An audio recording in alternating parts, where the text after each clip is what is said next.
Oh, that's a good looking background. There he goes. Check that out. What's going on, everybody? Welcome. It is Thursday night. It is another NLG Thursday night. Welcome to the NLG show. And you know what? I gotta fix my camera here real quick. I am it's a little dark. Like emo Myke. Hold on a second. Let's jack that up just a little bit. You can see all the sunburn. To like gold. Gold. Well, then there's this white balance crap that I can't figure out. I can't figure out what the white balance is. I have no idea. So I'm just gonna let the white balance stay as it is. So that works. Now everybody can see the great sunburn that I got over the course of the last last weekend camping. So, and all of my gray freaking hair. Camping. Look at this, man. I'm getting old. Look at that. Oh my goodness. My hair used to be auburn, used to be red, and now it's just old. Look at this too. 50 Shades of Grey. Oh my goodness. What's up, everybody? So,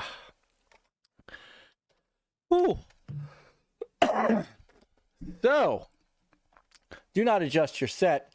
We have a special guest with us tonight.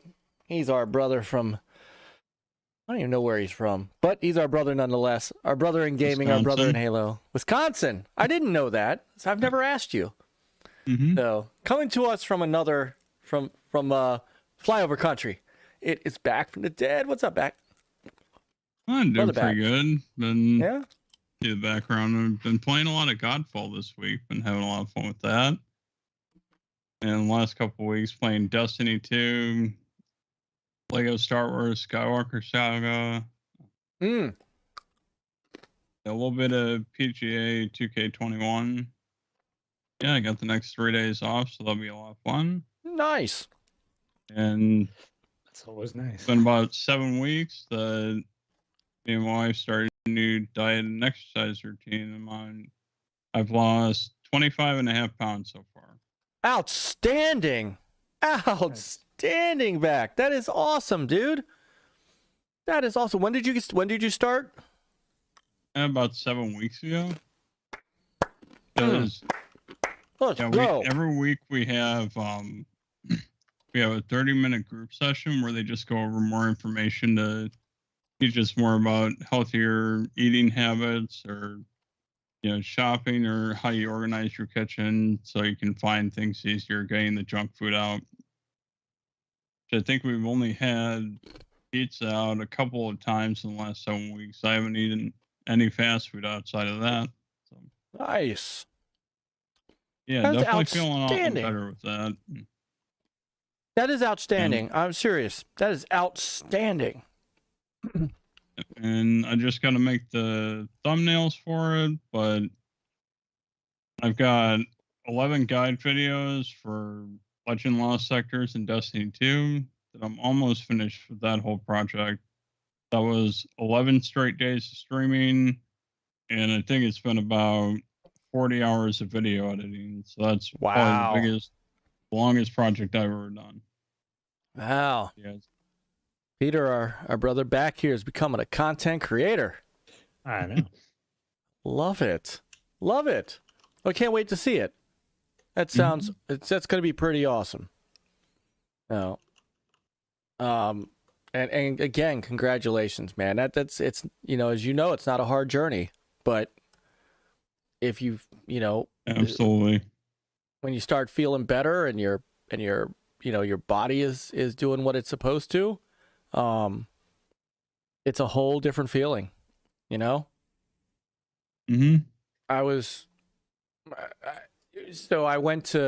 had a scout camperee this weekend up in West Point Military Academy on their Lake Frederick, and it was quite the experience, man. What a crazy weekend. But I clocked about 55,000 steps, and a couple 5-mile hikes, and some good logging, and all I could think of was a year ago, around this time, there's no way I could have done it. There's no way I would have lasted. I'd have just sat on my rear end and let the kids do everything, and But this year I didn't want to sit down. I mean, I was up on my feet all weekend, and it felt great. So I'm so proud of you, man. That is awesome that you're. And 25 pounds that's 2 bowling balls, man. I also started tracking my steps and figured out that I walk about 23 to 25,000 steps a day at work. So I'm always on my feet. Wow. But yeah, I thought this would be funny. You get a kick out of this. So I got this t-shirt from Advanced GG that I picked it up. You'll find it's funny on the back of this. See if you can see it. Oh, hang on a sec. Hang on. It says Beast. Oh, hold on. Your backgrounds. Yeah, your background's cutting it off. So if you could see it, it says best tees, and it's supposed to be 2 characters that look like bubble tea cups, and yeah, it's gonna cut off this as well. It's Cerebral bubble tea flavored Advanced GG. I wanted to try out that flavor. Nice. Very nice. Hang on a sec.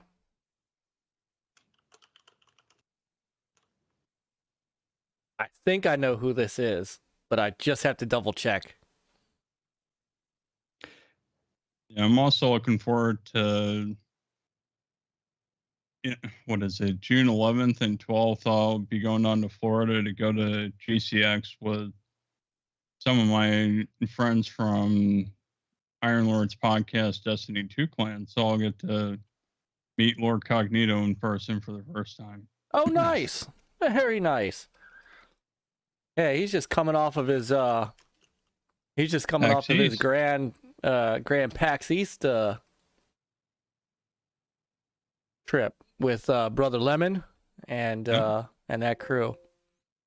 So I wish I that just happened to be the same weekend as this trip. So yeah, I was asking him on Twitter. I'm like, okay, so whose hotel room are we gonna sit in and watch the Xbox and Bethesda show?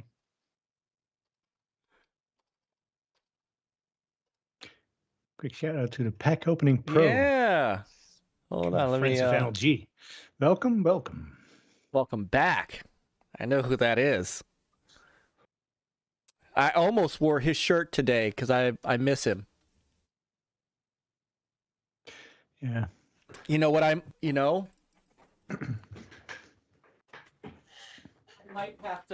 might have to maybe, I don't know, open a box in his honor.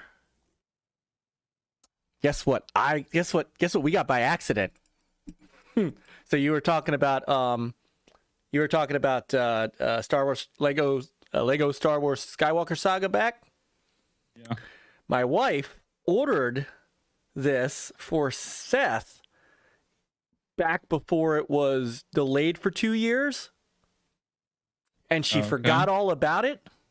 So she had already bought them on Switch for the kids. Mm-hmm. And and so this arrived, right? Yeah. And she forgot about it. And she couldn't return it because technically she bought it 2 years ago. Yeah, but if it didn't ship, I mean, it doesn't matter. Yeah. It doesn't matter. It was on back order, so she never canceled it. So No, I you're actually very got sad. Both the stream on YouTube because it's cutting off the bottom of the YouTube bar. What is? At least the way it's viewing on my screen, like what shows the stream in the top left window, it's just cutting off like our cameras in half. Oh, hold on. Let me see. Let me try something. It might be. Give me a sec. You turn it off. Oh, Turn it on. Good at mine. you might have to drag everybody else up to the top. You might also be in that newfangled call screen nonsense. So, yeah. We have a couple new people popping in too. Welcome to. Fine, I just opened in a separate window. There you go. Welcome to Clarence Saint Winchester and Chief Debo. Welcome, guys. Welcome to the chat. Welcome to the show. Enjoy yourself. Have a wonderful night. So I'm okay. So to show you again, I got the Lego Star Wars Saga, but this one has an exclusive Luke Skywalker with blue milk minifigure included. It's I guess it's a Lego thing, or it's a DLC. Yeah. Okay. So So this is the deluxe edition, which has the game, 7 DLC character packs, and an exclusive Luke Skywalker with blue milk minifigure. That's really cool. Yeah, I got the deluxe one digitally. So yeah, I've got all the same character packs, and the only thing I was disappointed about that was the Mandalorian characters, they don't use their voices. Like when you're running around as each character, most of them have voices, but they're not using the actor's voice from the show.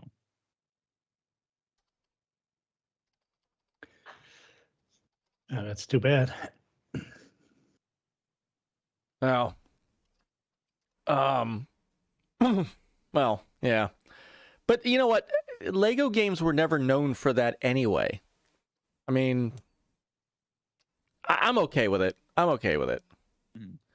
As long as it's just a little thing. I mean, yeah. The game's still fantastic. You can spend a lot of hours just roaming around in the open world versus playing the levels themselves. Well, that's what I'm curious about. And this might be something that I get Seth down here for and do. Because while we're, while we're waiting, so to speak, we've got something couch co-op to play together. And he just bring his controller down and we'll connect it to the Series X. I'm sure it looks phenomenal on the Series X.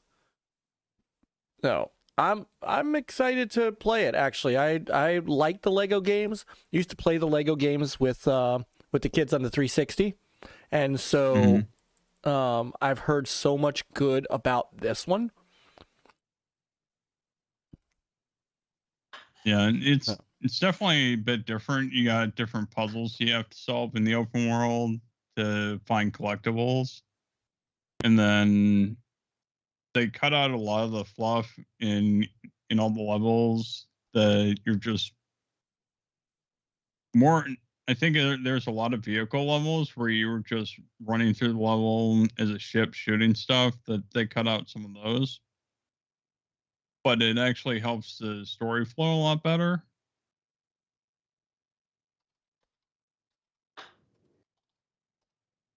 That works. So we'll check. I'm anxious to check it out. There's so many other things to play first, though. Peter and I have to get some Godfall in. We still have to finish It Takes Two. Mm-hmm. We do. So, and unfortunately, the last few weeks have been just rough. Like I'll be out tomorrow night again. So, I'm not able to. We're not able. It's one more week. We're not able to do our Friday night with Peter and Myke because I've got. Well, you can see it on the back table. I got my Lara Croft gear ready to go. So, so on Saturday is my first actual live instruction Cub Scout archery instruction. So I'm going to be helping out 2 other people on the archery station at a camp up here in Harford County, and so I am allowed to use my own bow. So this, and for those who know anything about bows and stuff, this is a very old Bear Polar 2 compound, and it's a very simplistic compound. You see these compound bows like my kids have that have these grips and the mechanical releases, and they've got the the freaking laser sights with the no. This is straight up Lara Croft. So, and pulls about 50 pounds. So this sucker, this was my dad's bow, and he gave it to me before he passed away. And so that's exciting. It's going to be Saturday. So I'm going tomorrow to help make sure that the range is set up, because there's measurements you have to do from how far back the target line is, how far back the shooting line is. There's a waiting area so that the kids aren't up there when people are live shooting. And then there's, the targets have to be a certain space apart. You have to have 150 feet behind the targets of clearance. So, I'm going to go on Friday night, figure out, make sure that the range is in good condition and everything is good, help them get the range set up. Then my wife was like, why don't you just stay there instead of coming home and going back at 7 o'clock in the morning? So I'm like, you make a good point. So I'm going to stay overnight in the frickin' 39-degree weather. Nice. So, but it means You'll be joined by frost and bite. Yeah. Well, I tell you what, man, up in New York, it was not warm. I mean, during the day, it was kind of nice. It was in the 60s, but at night, man, it got down to like 35. It's an interesting sleep when you're sleeping in the cold. Yeah, it's only been about 30s and 40s the last few days here. It was weird. On Saturday, it got up to 75 degrees after it being freezing rain a couple of days before at 30 degrees. I'll take the joke, Hasslehoff. You can tell the joke. It's all good, brother. Now you have me curious. And by the way, I want to give a very quick shout out. Happy birthday, brother Niall. Oh, happy birthday, Niall. Happy birthday. I think you turned 15. Happy birthday, brother. Seriously. And yes, Seth's future NLG future host. He will take over. I will be retiring in my prime. He'll take over. So luckily, I mean, I have a sleeping bag that's rated for -15. Which basically means you could survive and not die in it at 15 degrees below zero. Did you test that theory out, or is it just rated there? It's just rated there. I'm not testing that out.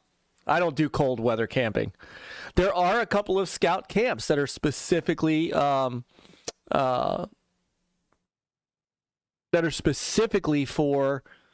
that. One's called and one is called Camp Icicle. So, and they do it in January. The other one is called. If you get a patch. Not, you do. You actually do. There were kids. So they slept in cabins. Mm-hmm. But there were kids that wanted to sleep out in tents. And if you slept out in a tent and did okay, you definitely got an award for it. So, I'm not that kid. So. Yeah, my church actually that I went to growing up had a program similar to that. We used to stay out in the winter in cabins just like everyone, but they're for the older kids, teenagers. That my brother actually did it. They had to go out for one of it was called the Royal Rangers, and for them their rewards were merits. So it actually looked like the actual military merit badges. And one of them was for you had to go out and survive, I think it was 3 days, where you had to build your own shelter and you had to get your own food. Wilderness survival. Yep. Yeah, my brother actually did that, and it's like, oh well, I wasn't old enough at the time, so it's like no. So do you any chance you know what a challenge coin is? No. So I gotta show you this picture. I was so this camp was run by the West Point Military Academy cadets, and Saturday night, after all the hard working and all that stuff was done, they had a giant bonfire and this and DJ Extreme, you know, who did music, right?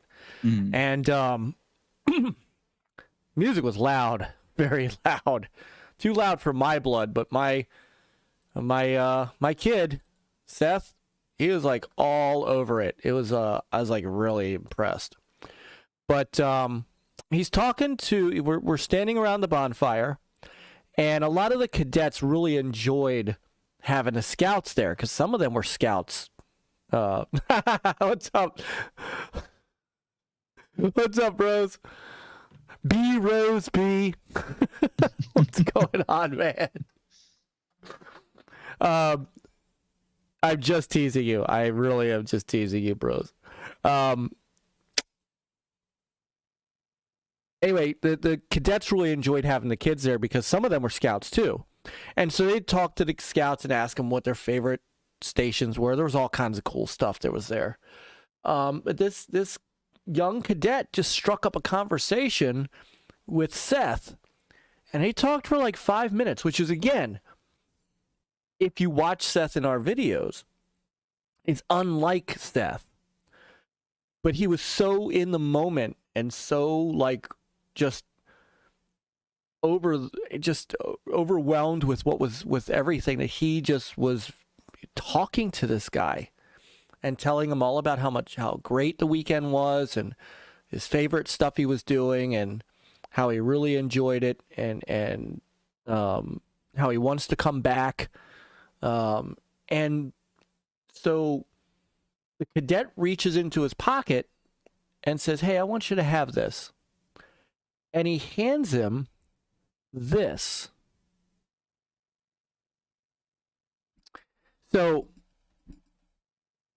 it says Honor Country Duty USMA, United States Military Academy. So the Military Academy at West Point. Mm. And on the other side of it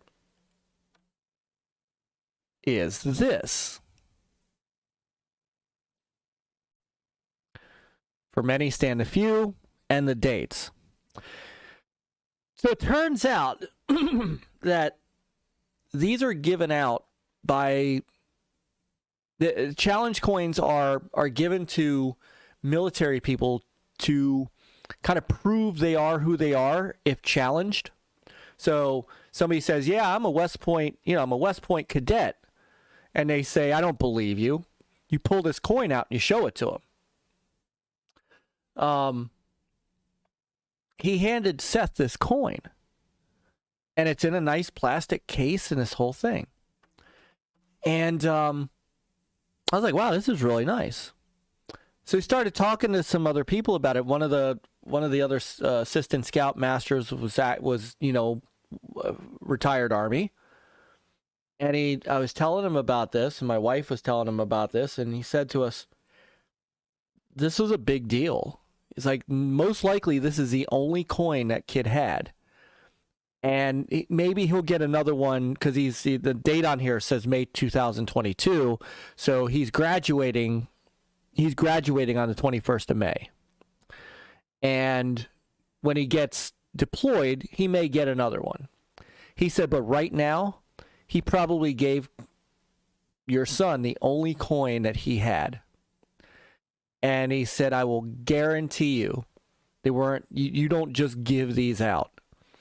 He said, "There's a good chance that Seth's the only scout the entire trip of like 3,500 that walked away with one of these." He said, "So whatever impression he made on this cadet, this is a big deal. They just had a conversation, like, you know, just so this was like really cool. I mean, Seth just I can't, you know, I could show pictures all night, you know, of the things he was doing. I'll show you this one because this is actually kind of cool. I think I showed you, Peter, this, but we there was a weapons area where we could try out, you know, we can't live fire them, of course, so we could try out weapons and what they look like. So there's Seth on I forgot what weapon that was. Started with an M. M60. Is that it? I have no idea. So, but there he is. He's having a blast, just sitting there. You know, he's like, "Can I do this?" And he was like, the funniest one was, "Hey," he was asking the guy behind that was running the table, "Could I pick this up?" I picked this rocket launcher up, which of course they let him. So, you know, but try to do the Arnold Schwarzenegger pose. Yes. So I am almost going to guarantee that on the next Video Games Monthly unboxing video, you are going to get a live look at this coin, because he had, I mean, and it's wonderful because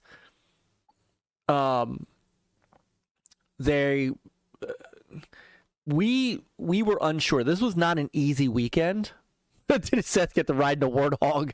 He going up on eBay. Thanks, Hasslehoff. He did not get to ride the Warthog. I mean, this was not an easy weekend. The kids were up at 6 o'clock doing PT. You know, a lot of walking, a lot of physical. And we thought, you know, this might turn him off to scouting. But I think it did the opposite. And that's amazing to me. So, we're already ready. You know, he's already ready for his next camping trip, which is in May.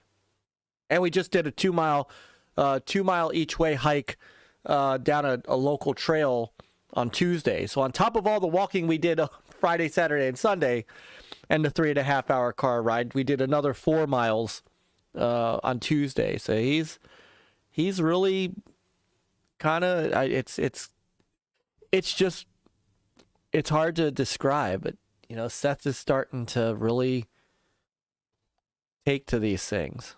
So yeah, it can definitely be a great bonding moment with his friends.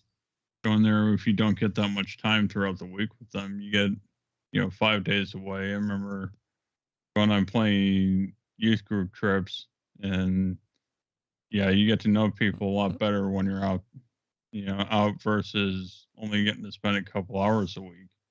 Yeah. Oh, here he is behind that bonfire, which, by the way, to give you an idea, that was later in the evening. Mm-hmm. This is what it looked like at the start. that was a nice fire. You felt it. I've seen them where they build them with logs up to like 10, 15 feet high. They light it up. You can feel it 30, 50 feet away.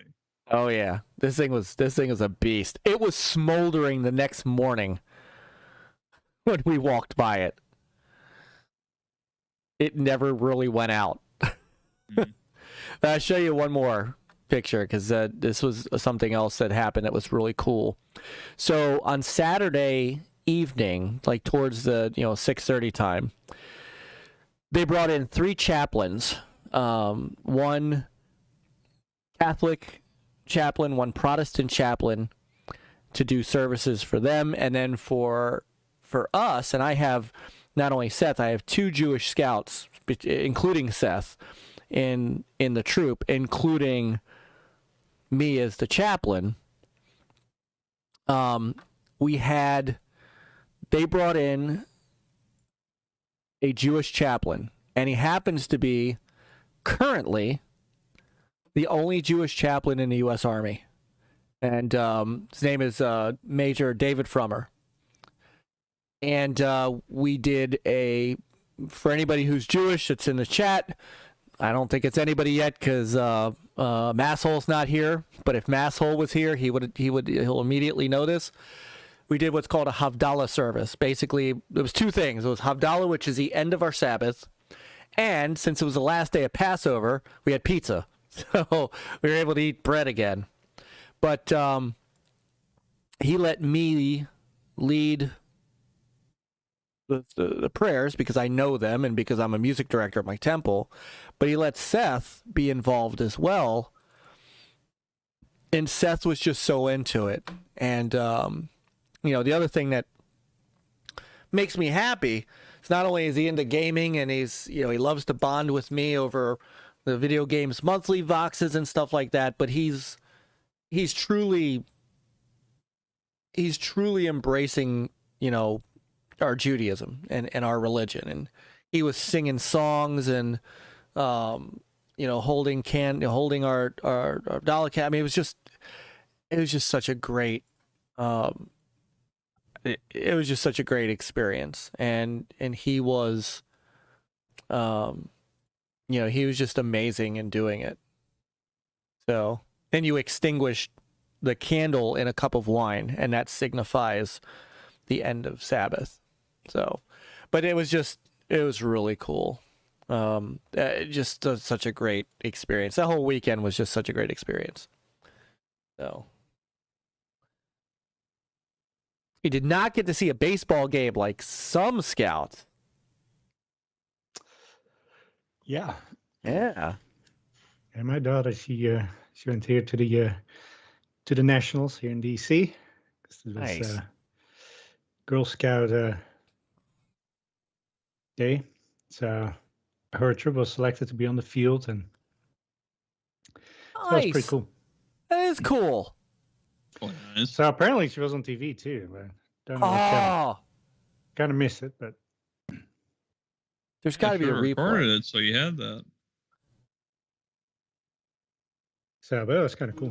And then there was also one of the pitchers was out down there, and they could ask questions and stuff. That's pretty cool. That is awesome. And I got a shirt, a jersey. I think that was for every kid that came to the stadium that day. And so she got her Girl Scout patch. So that's kind of cool. Excellent. That's lit. That's really cool. It's something special to get down on the field, especially at a Major League Baseball game. Yeah. There's got to be a replay somewhere. There's got to be on YouTube something. There's got to be a way to find it, to see it. I'm going to take a look and see if I can find it. If I do, I will send you the link. But sounds good. That is so cool. Nice. No. That's the stuff that makes it special for us, right? You see that, and it makes it worth the time the time to put in, right? Yeah, that's awesome. Man, that was such a busy weekend. So my daughter, she had 3 soccer games, 1 lacrosse game, and then that Nationals event. So I'm like, we're busy and running around all weekend long. So good stuff. All good. Yeah, well, and that's the thing. We do it because our kids, They're playing the Giants that day, right? Was that Saturday? Yes, they did.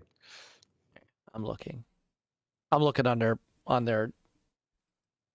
Frankie said he drove through all the mountains down here, and he didn't even take a turn, pull off, and say hi.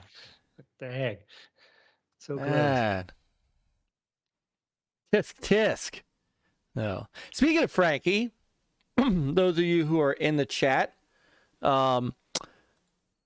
a little later on in the. No, I'm not actually. I was honestly. I was just a little. I'm trying to. I really want to see if I can find this video. I'm actually feeling great. Maybe a little tired, if nothing else, just from the amount of physical work that's been going on. But no. I feel wonderful, actually. I'm just looking to see. There's Masshole. What's going on, Masshole? I was just showing the guys pictures from our Saturday night Havdalah service that we had at West Point. I think I tweeted them. So, oh, I see what you're thinking, Frankie. I got something in my throat, but no. I'm feeling great. All right, I will look for this later. But now I'm on a mission to find your daughter on the field. All right. So, no, yep. It might be a little stuffy. This is what you want to hear on a podcast, right? So, speaking of Frankie, eat a handful of nuts too, or pistachios. Yes, I need to do that. I don't have my popcorn with me. That's my go-to snack. I don't have it with me. All right. So tonight, speaking of brother Frankie, and I want to thank him profusely, we have something to give away tonight. Thanks to our brother Frankie, we are giving away a copy of Rogue Legacy 2 this is Xbox, right, Frankie? This looks like an Xbox code. It says Microsoft, so I'm going to assume it's Xbox. So we're giving away a copy of Rogue Legacy 2 from Cellar Door Games. Rogue Legacy 2 is I don't know if anybody remembers Rogue Legacy, but I played it a little bit. It's kind of like, how do I explain this? It's a roguelike, but it's not a roguelike. So let me say, I don't think I have any video of it. Although I did play it, but I don't think I streamed it back then. Let me take a quick look. I don't know if I've got any. So basically, no, I do not. So the bottom line on this game is, when you die, your children succeed you, right? So let me see if I can.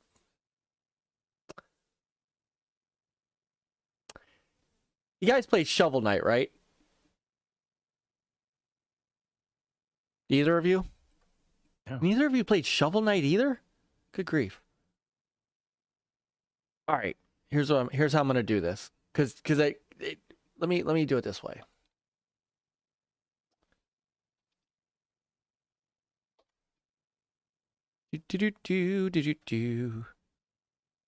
Once again, I'm so utterly professional here.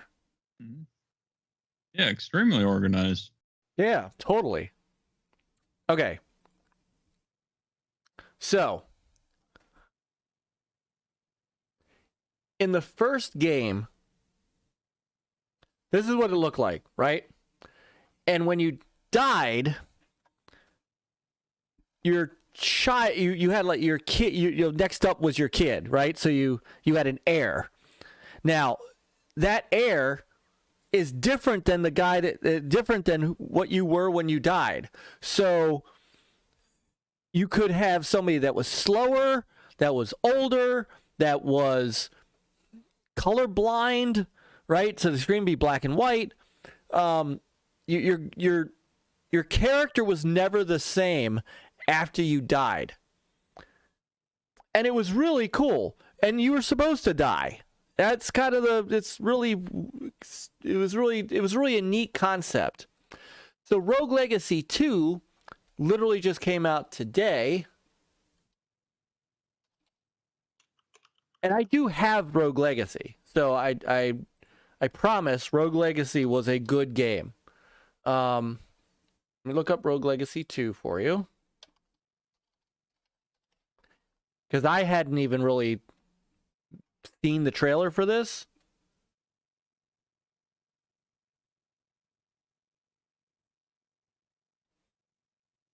Hey, brother Nick.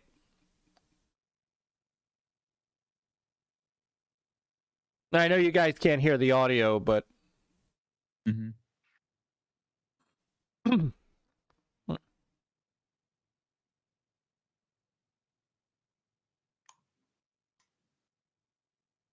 yeah, I get where you're getting the Shovel Knight comparison, at least from the artwork. Yeah, artwork looks beautiful.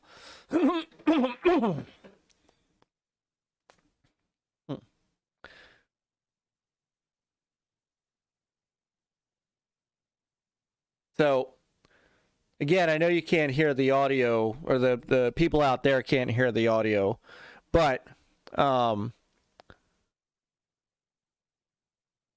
think I might have to pick this game up. I really did enjoy the first one. So now there's multiple characters.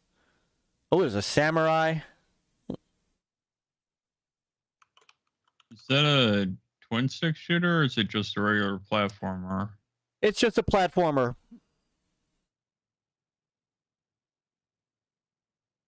It's a straight up 2D platformer.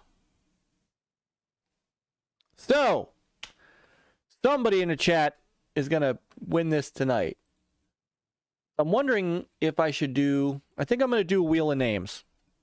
So let me start rolling out the wheel here.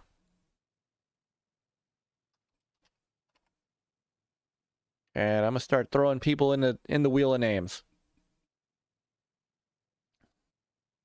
Oh, let's see. Who is, oh wow, that is a big ass screen. Okay. So, while I'm doing that, Peter, what have you been playing this week? Well, did some more Elden Ring.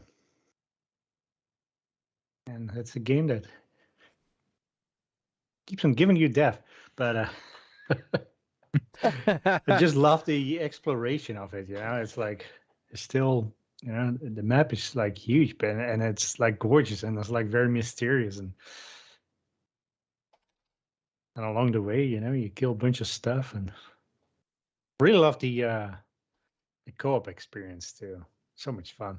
Like last night, me and Axel, we went at it, and you know, just slice them up, and it's awesome. Yeah, when it wasn't too hard for you guys to find each other. Yeah, and towards the end we couldn't find each other anymore for whatever reason. Towards the end, it always seems to break. I don't know.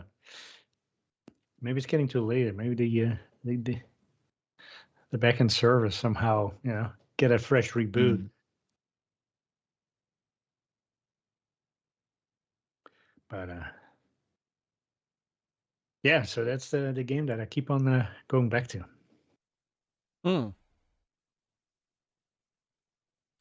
This is true. Hang on 1 second. I'm just grabbing a few more names here. So we'll set to give this away in a little while. Yeah, another game I was playing a little bit this last week, but more closer when it came out, was Tiny Tina's Wonderland. I think it took about. Go ahead. Okay. No, keep going. I've got thoughts on that game. Okay. Yeah, it took about, I think I'm 40 hours in, and there's still side quests I could do. I mean, I've heard people say that the campaign was short, but I did a lot of the side quests as well. So it was 35 hours before I completed the story. And it pretty much is Borderlands, just with more like D&D or tabletop RPG aspects mixed in. If you have played that with friends, it would be very familiar, where Tiny Tina is just the dungeon master for it. And then you're playing one of the characters that they would be moving around on the board. But yeah, with the loot system and the weapons, a lot of that's very similar, but they also add in swords and axes and maces and crossbows and different weapons and spells that you would think be more in that fantasy realm versus the apocalypse kind of style that Borderlands would take. And then there's also quite a few really funny side quests that are parodies of different things you'd be able to notice from pop culture. Like there's one that's joke about the Smurfs, and then there's other ones in there where in that one they make references to Star Wars. So it's pretty funny if you can spot out the little Easter eggs they put in all throughout.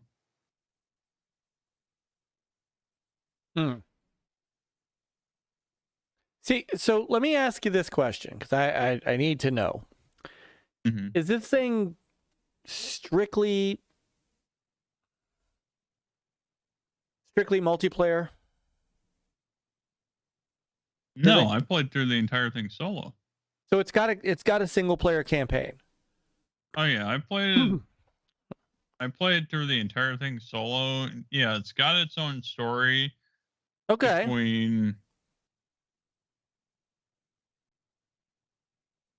It's got its own story between Tiny Tina and what the Dragon Lord is the main bad guy that you're trying to fight against.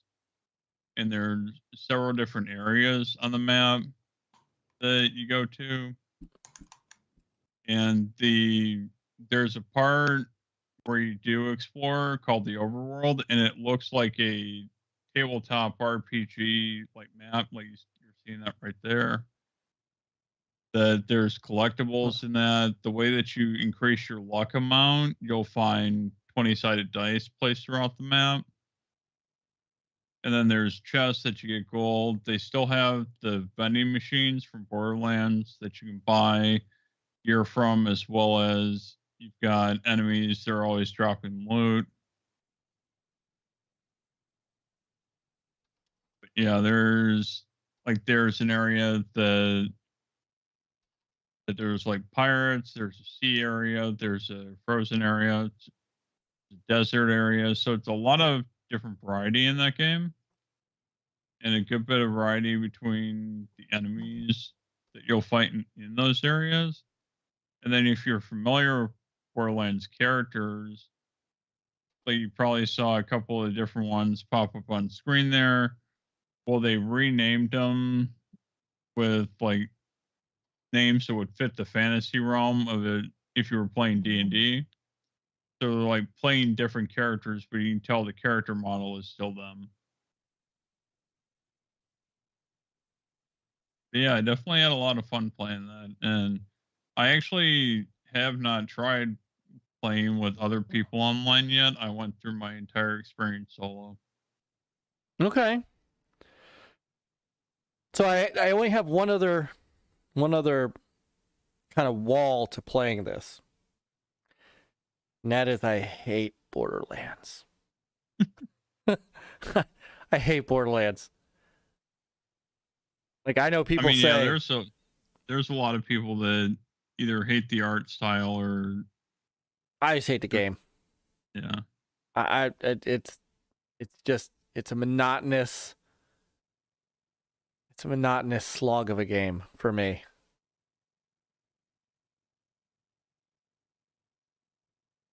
I can feel the hate of the internet now. No, I mean I've had friends that they couldn't get past the art design in Borderlands, even though they liked the gameplay.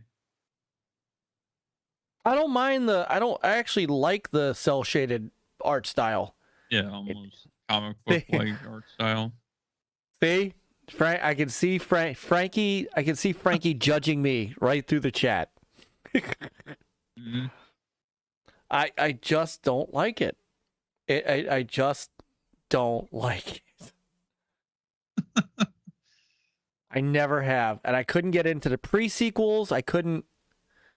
No. I might not. I might get attacked on Retro Roots this Monday. No, I'm not. Most people just don't like if they like Borderlands, they still don't like the third one. Because most people they loved Handsome Jack from the second game so much. Where I still thought the third Borderlands was a lot of fun because the two main villains were psychopathic streamers that were twins. I don't know. It's not the characters either. I can't put my finger on. Maybe it's the looting. Maybe it's the.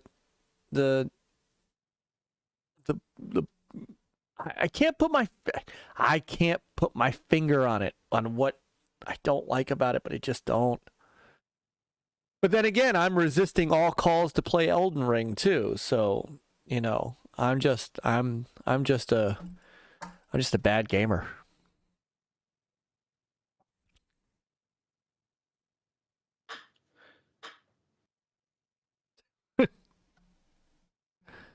It is. It's it is boring, Niall. It is boring. So, what about you, Peter? Are you a Borderlands person? I've played some version of Borderlands, probably because it was free to play, maybe. But I never owned a copy of it. Hey, you're not missing anything. Not missing anything. Borderlands 2 might have been a Games with Gold game a long time ago on 360. I think you're right. The unicorn can shit rainbows. Yes, it can. Well, the unicorn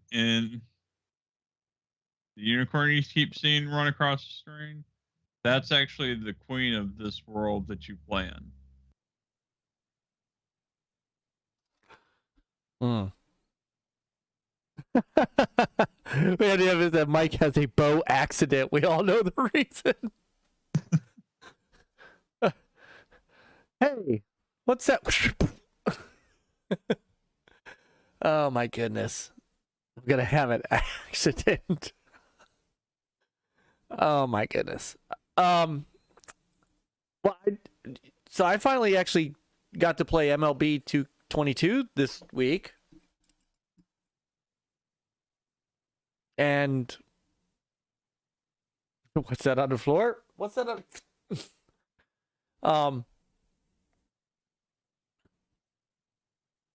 It's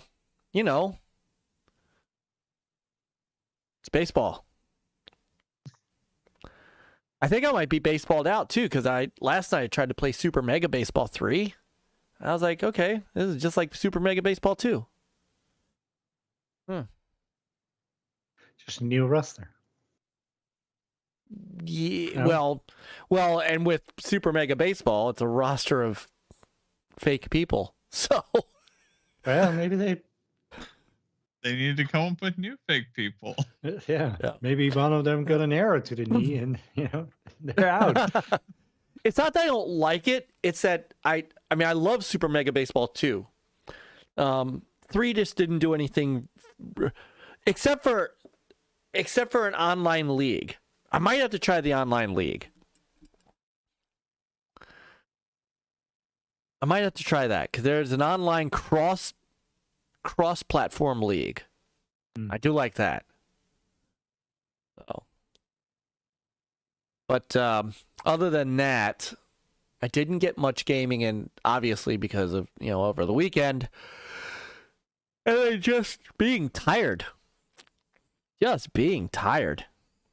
So I have been a bad gamer this month. This has not been a good month for me for gaming. I freely admit it. So, we'll see how much I get in.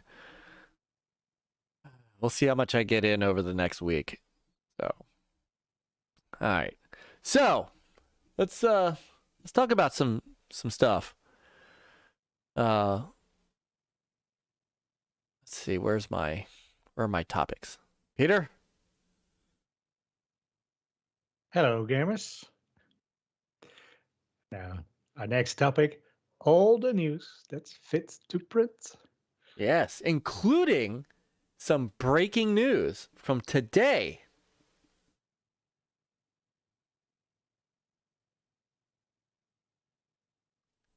If you could guess. Which one? Let's start with that. Yes. The Bethesda and Xbox Games Showcase. So Microsoft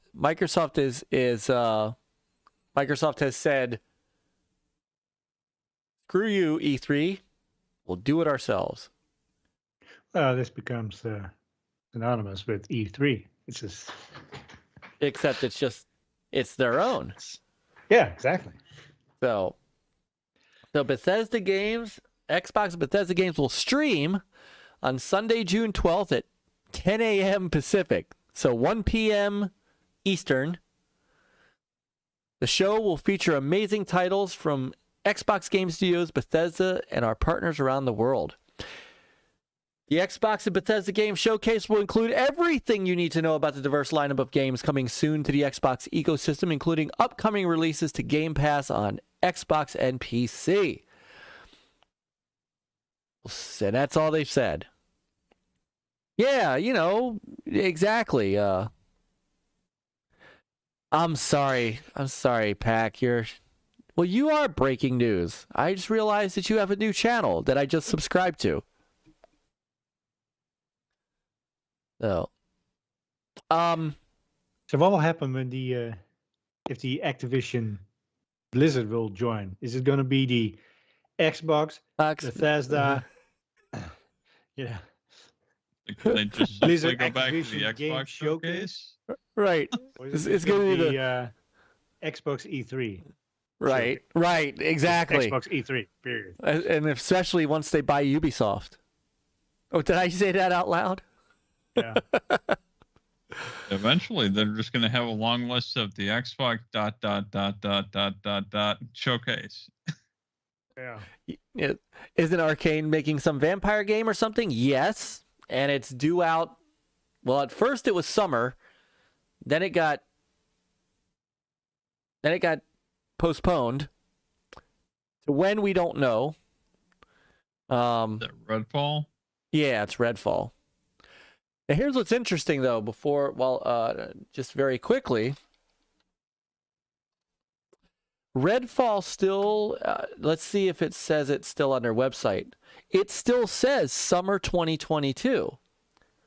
So I don't know. After this Xbox Bethesda showcase, it's like, download now.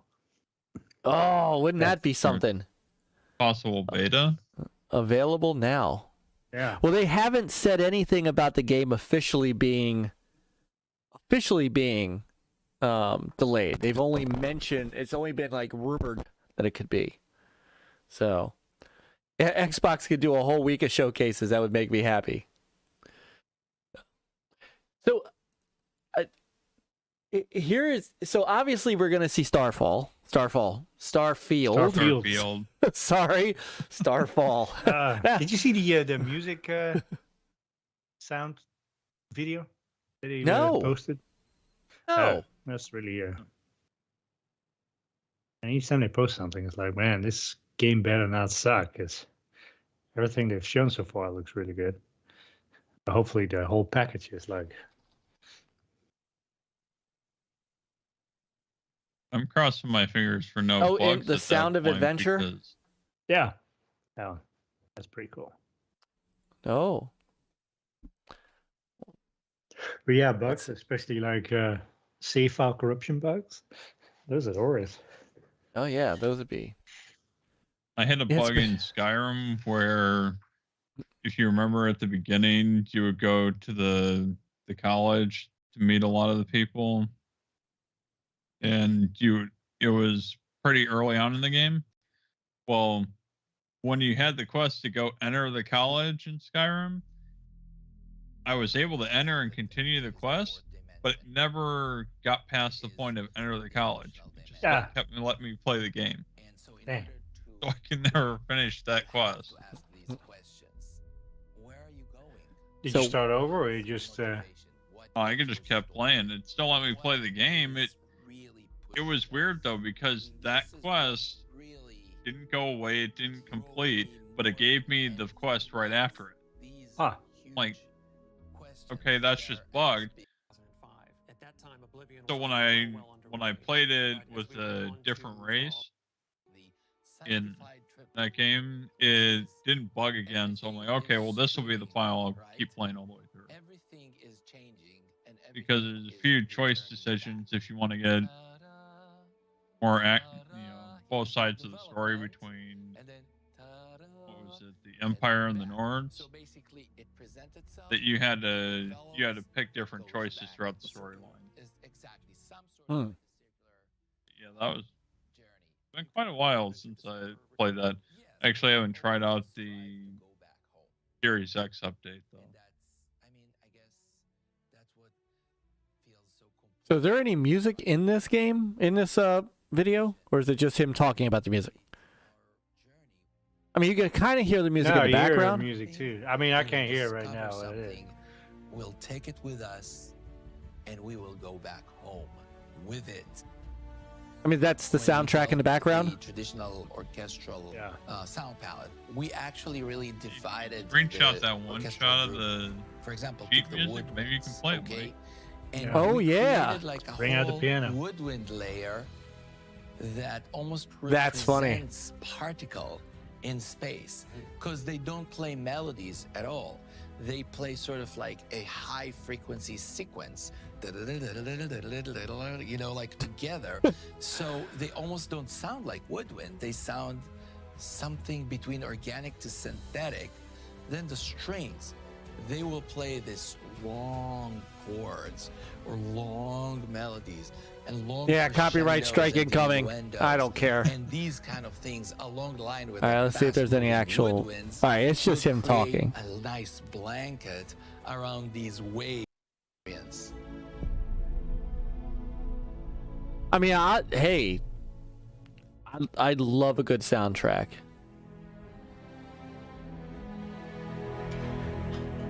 Yeah, it's all about the fourth dimension of the game. If the music is good, it only enhances things, right? Mm-hmm. So we're gonna see, obviously, Starfield.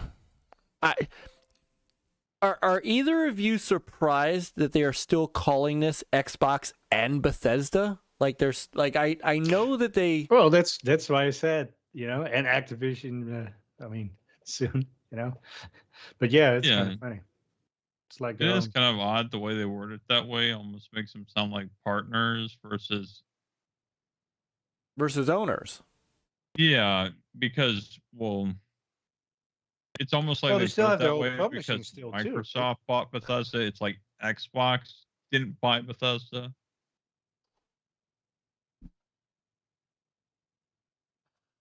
Yeah, but they did.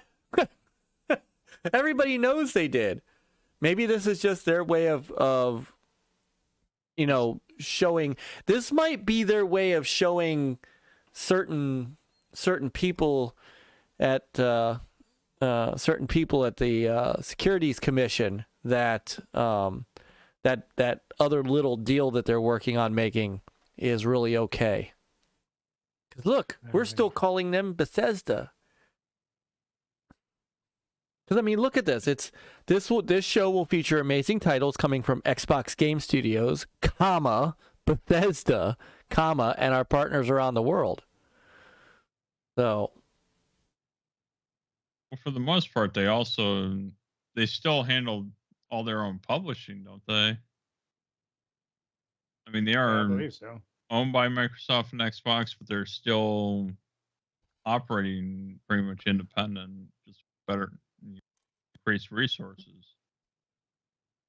Right. Well, yes. Maybe it has to do with how they are structured, And maybe that's different than what they're doing with I mean, because obviously, Activision is still going to be Activision when this is done. Blizzard's still going to be Blizzard, but it's going to be, they all report to it. Because I'm sure. They probably all report to Phil as well. Yeah, I'm sure that Todd Howard reports to Phil. But Todd also probably has a lot of power and autonomy at his studio, which is, part of the allure maybe. Because I mean, really, you're not even seeing like there are other studios listed like that. Xbox Game Studios, Bethesda, The Initiative, and all that. You're just seeing Bethesda like on its own. Well, this has to be done in order for their particular deals still to go through. The licensing, Indiana Jones. Maybe. For instance, that was done with, Maybe. Bethesda's ZeniMax. Who knows? I find it interesting that they're still separating it out. So, hey, I don't care as long as those games come to Game Pass and I can play day one. Oh yeah, Said.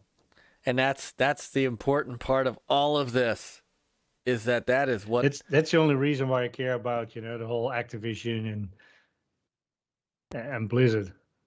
It's pure selfish because I want that stuff in Game Pass day one, and including the back catalog. They might also be keeping the name that way because, I mean, a lot of people talking about the Bethesda showcase, like just keeping the name and the branding of it, that would attract attention that way. Because there was people have very fond memories of that, so they might think it would put off a different view unless if it was just Xbox.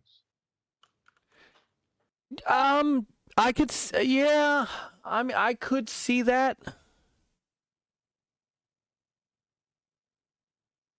I could see that. I mean, Hasslehoff sort of says something like that.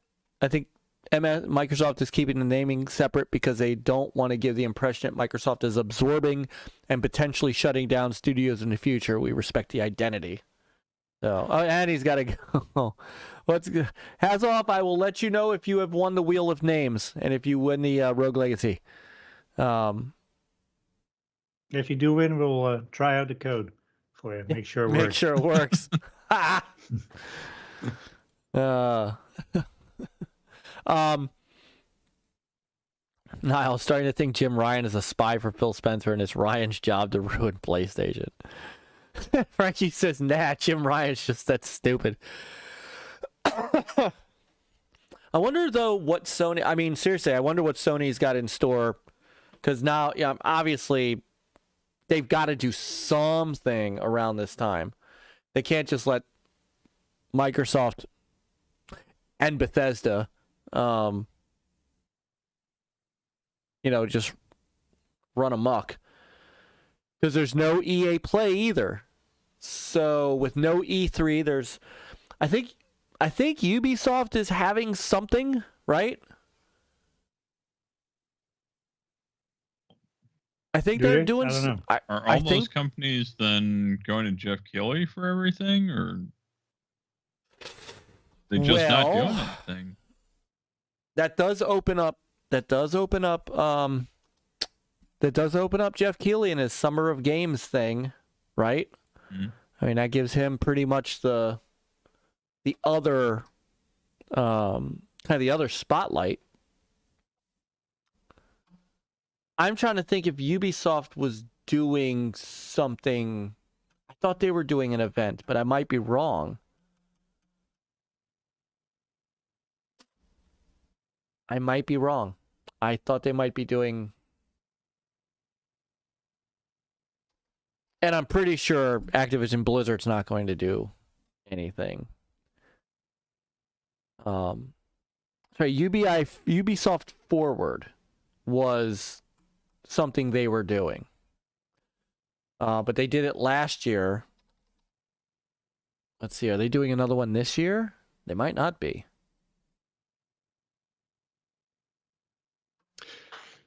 Yeah, Nope. I don't know. I mean, do what not else is see. coming out, for them? There's no Assassin's Creed. No Assassin's Creed. Skull and Bones is never coming out. Yeah.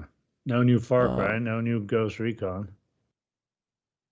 Well, Yeah. Valhalla is actually supposed to get DLC. I can't remember if that already came out. Did it? Yeah, but it could just Ragnarok? be it could just be on one of the either on the Microsoft stage or Yeah. Sony does something. Or Sony.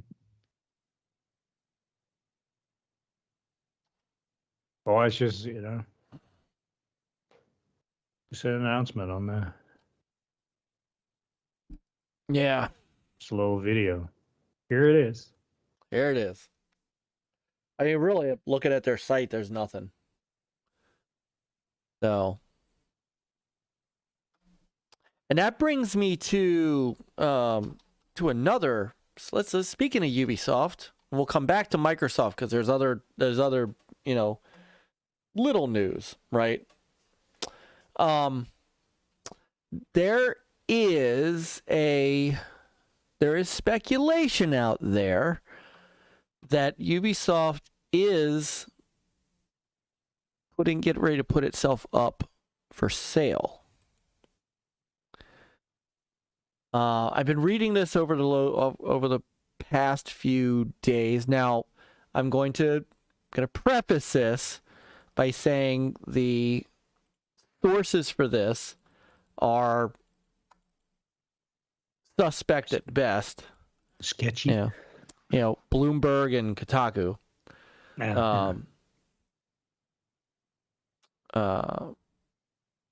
But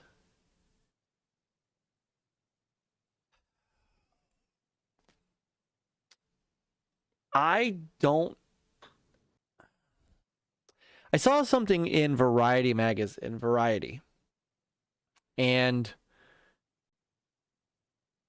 I think so. At first, everybody who talked about Ubisoft, who said anything about it, said, "Oh, Microsoft's got to pick them up too," or "Oh no, Sony's got to pick them up." And then I read an article that made a little more sense. That maybe it's neither. That maybe it's a private equity firm that would want to get involved. I mean, private equity firms could certainly do that. So will that be somebody like Embracer, or is that too big for them? Well, Embracer's not necessarily an equity group, but that would be an interesting move, actually.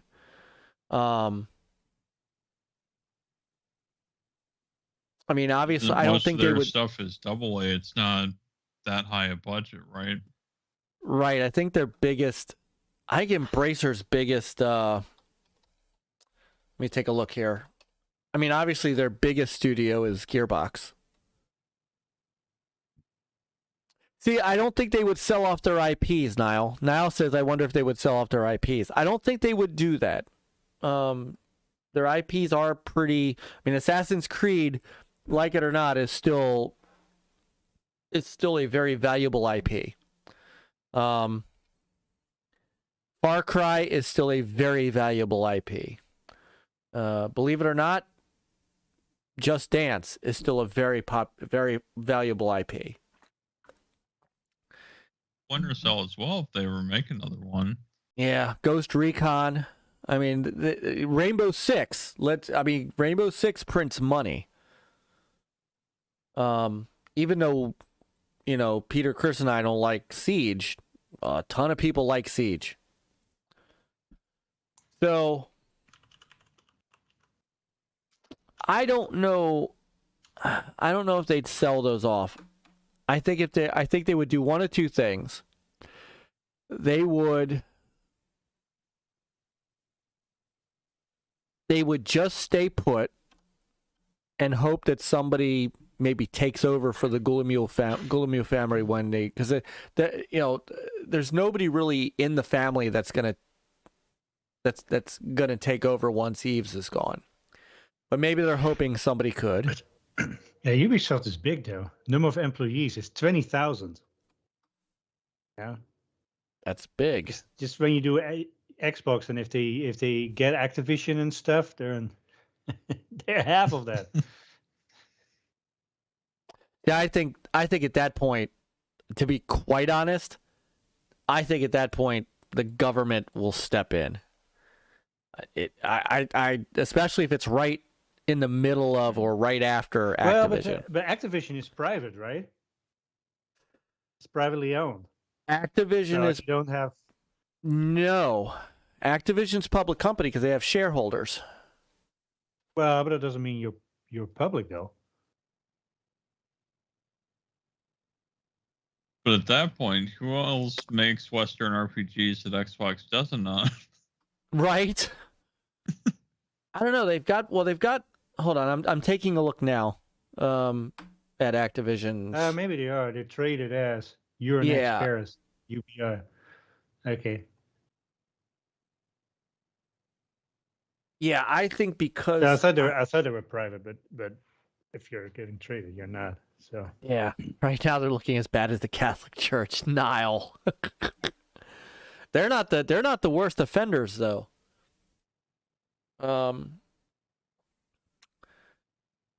Yeah, I mean,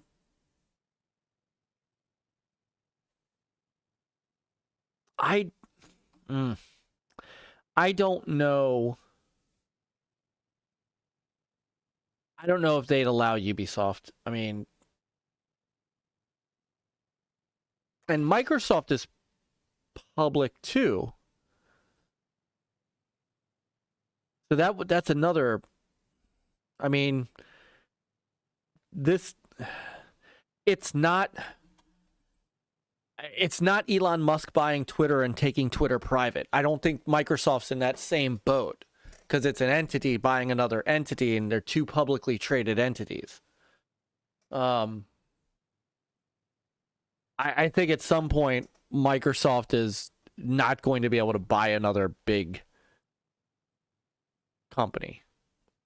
Like Bethesda, I think was private because it was owned. There was no share. They bought that for cash. They didn't. That was a cash purchase. There was no stock involved. Activision and Ubisoft have stock involved. So I think that's the difference too. Well, yeah, but you have publicly traded stock and not. Yes, so I don't think that has anything to do with that. Right, but but there's no like Bethesda. ZeniMax had an owner. Mm-hmm. Ubisoft doesn't have an owner. Ubisoft, that's a. Activision definitely doesn't have an owner.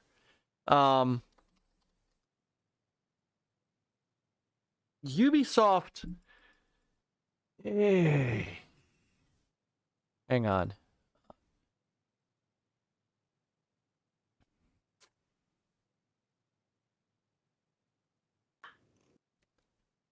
Oh, they've got a lot of fundage. They got a lot of shares being held by other people.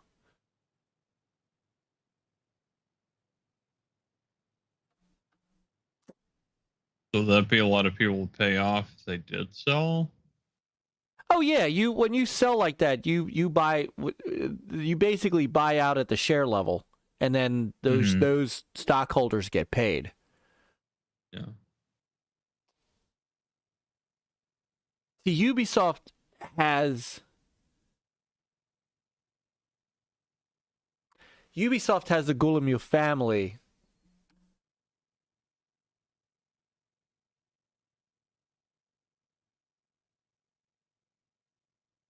They're the founders.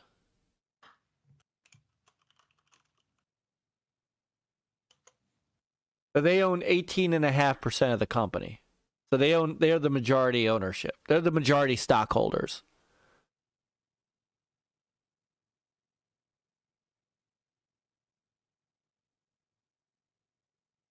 So maybe they're not privately held. No, I don't think so.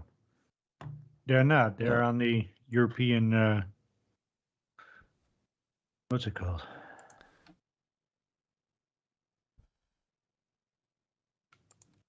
Whatever their stock exchange is. Yeah. So I was wrong about Embracer. Gearbox is not their biggest company.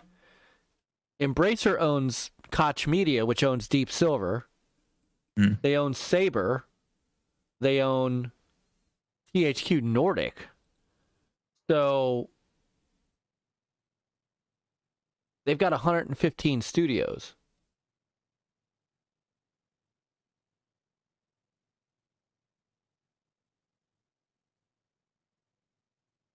I don't know if Ubisoft is... I mean, THQ Nordic is not THQ of old. Even though they've... Even though they've got some... I mean, they do have some... They still have some good IPs. Like, THQ Nordic still has the Destroy All Humans IP. They have a couple of Star Wars IPs. They have the SpongeBob IP. Darksiders. MX versus ATV, which used to be a pretty good. No. Wreckfest. I mean, it's not a AAA game. No, it was really fun, though. It was fun. The Blob, which I liked. I mean, I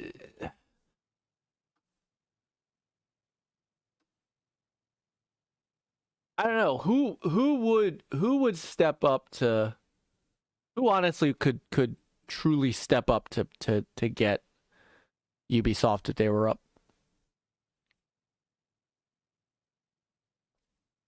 Ubisoft, it was Vivendi, Frankie. It was Vivendi. Vivendi was trying to do a hostile takeover of them.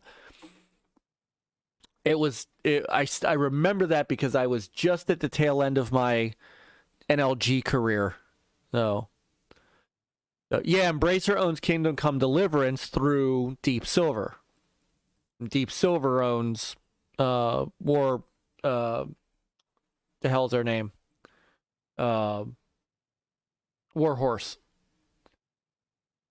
So yeah, they've got, and of course Gearbox that has the Borderlands IP. I mean, Embracer's got a big stable. I mean, Koch Media owns Saints Row, Metro, Dead Island. I mean, they've got some AAA. They got some AAA stuff.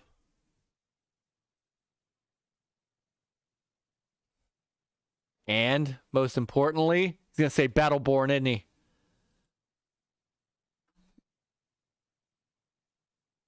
And come on, out with it. Yep, the Battleborn IP.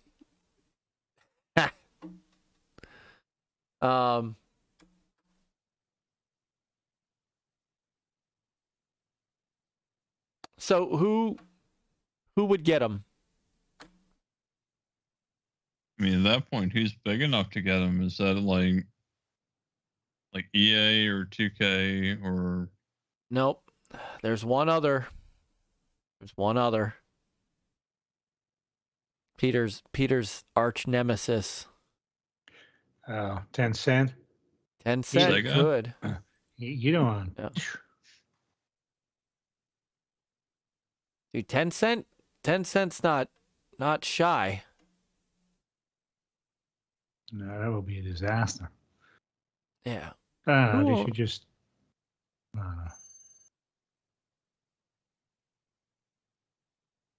Oh, Frankie says Epic. Oh. Epic could use it. Epic could. I trying to remember, what is Assassin's Creed made on? I think it's made on its own engine.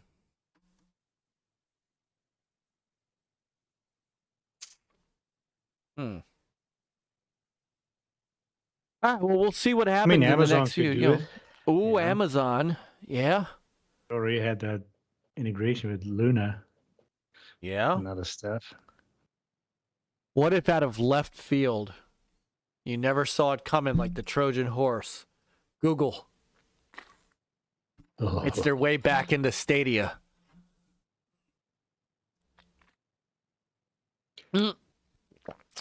See, Scepter got it. So, by the way, Scepter, I'm adding you. Let me show everybody real quick while we're talking. Those who are in the chat, who are active in the chat, are eligible via the Wheel of Names. I'm going to spin the Wheel of Names at 11 for a copy of Rogue Legacy 2 for the Xbox, courtesy of our brother and our alumni, our NLG alumni, brother Frankie, Viper Strike, who's in the chat. Oh, let me add Dinero. I got to add Dinero. I don't know. Google has claimed they're done and then kind of hinted that they're not done. So I don't trust them. I don't trust them. But we'll keep an eye on that news and see if anything comes of it. I don't think it's going to be Microsoft, and I don't think Sony's got the cash to do it. So, especially with the money they just plunked down for I think they bought more into Epic. So, oh, Brother Mav, what's up, Brother Mav? Mav's in the house. What just happened is in the house. What's going on? Yeah, Sony invested another. So here, while we're at it, since we missed this news, Sony invested a ton of money. So on April 11th, there was news that broke out that Sony is investing $1 billion into Epic Games. So it was a dual. It was a dual investment. $1 billion came from Sony. $1 billion came from Kirkby or Kirkby, who owns Lego. So they are. Sony said that they're investing in Epic to help build the metaverse. Whatever the hell that is. So, yeah. Facebook? Yeah, right. Oh. A dual shot. Oh, I thought I saw someone thinking Sony was going to buy From Software, a dual shock, if you will. So. Brother Dinero asks, can Microsoft make deals while they wait for Activision to go through? I don't think they want to. Well, it depends what it is. I don't think they want to make any big ones, perhaps. No, I think they want to let this one go through first. And I think it's, now that said, Microsoft was, let me look it up real quick. This was all part of the news. We're just bouncing all over the place. So, tonight's a bounce all over the place kind of night. Microsoft is looking for somebody. Here we go. They are hiring to help find more acquisitions. They're hiring a new employee to help manage its merger and acquisitions program. So maybe not right away, but it sounds like they're not. You don't do that if you are not going to actively do anything. Yeah. So but I don't know that it's going to be a big Ubisoft kind of thing.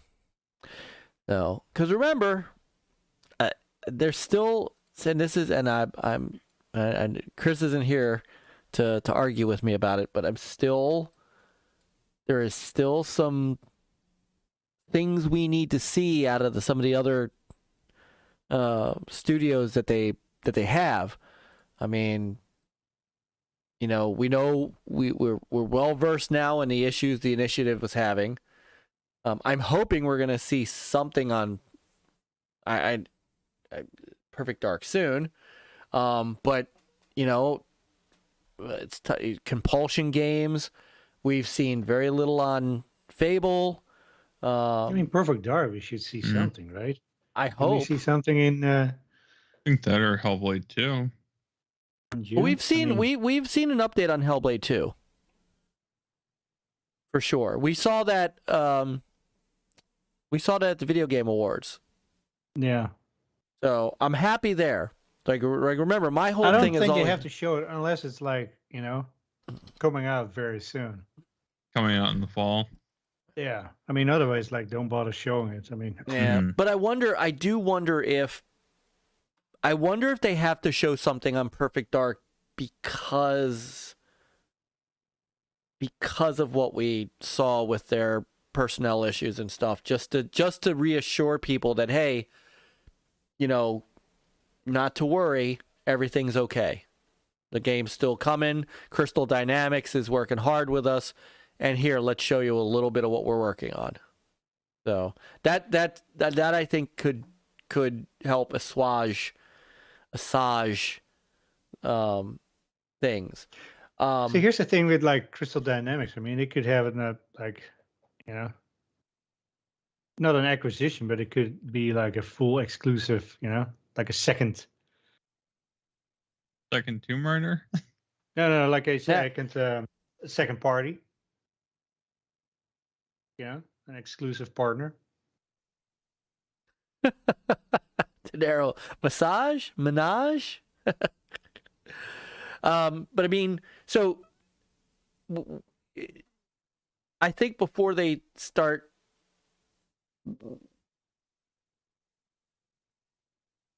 Compulsion, Ninja Theory, we know, In Exile, we need to see a little more about Avowed. Rare started working on a game, and then they kind of went back to working on Sea of Thieves. But remember Everwild? We need to see a little more. World's Edge. I don't even remember what the hell World's Edge does. Do you? Oh, Age of Empires. Age of Empires. Okay. Be nice to see console? Maybe. I'd love to see that. But you know what? Those are in PC Game Pass. I wish I played more on my PC, but I don't, because I simply don't like playing on PC. There's no excuse not to play any kind of Age of Empire stuff if you have the thing for it. I just don't have the patience anymore. Yeah, it'd be nice if it was. I know. I wish it was cloud enabled. So there's and also from the Bethesda side, there's Machine Games, which is working on the Indiana Jones, which would be nice to see. But Alpha Dog Games, Roundhouse Studios, it'd be nice to know. I guess my point is, before they go jumping at buying another studio, maybe it'd be nice to see some of the games that are coming. Hopefully Double Fine has got something new in the works, right? Yeah, but it's time to show something off already, though. Yeah, and maybe Double Fine needs a little more time to get whatever their next project is kind of kicking.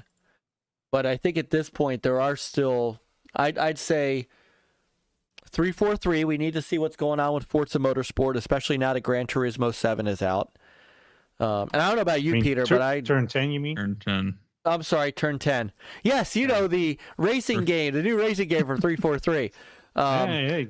Well, you got confused because they got the Warthog in well, Forza Warthog kart Horizon. racing. The Warthog kart racing. You know, Coalition maybe needs to talk a little bit about Gear 6. Gears.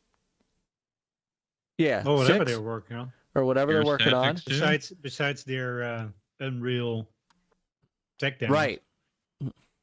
So, but we need to see what's going on, and I really do think, I'm just being honest, I think that the initiative, I think they need to show, even if it's just a little something, just to let people know that, let people know everything is okay. I truly feel that way. I know Chris would disagree with me, but you know, But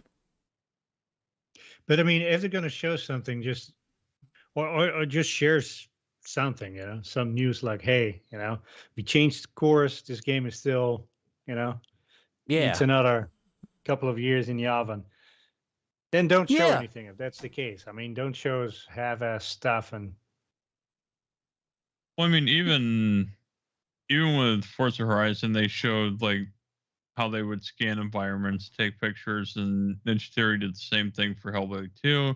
Mm-hmm. How they would go out in location. You can even do something like that where it's possibly documentary based, almost, where they show the development in that light versus essentially behind the scenes versus the actual game itself, or a cutscene or something that would be in engine. That way they could show the development side more. Yes. I would take like just something at this point. Because I mean, I went back and I was looking at some of our old YouTube videos, and so I'll just to go back to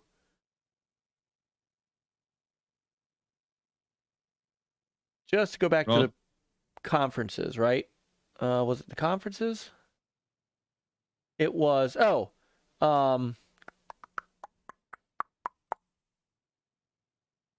when was MAV? I guess it was the year MAV was on. Was it the Game Awards or was it E3? It might have been an E3 press. Might have been the E3 press conference where they showed Perfect Dark. I think it was because I think you were running late that day.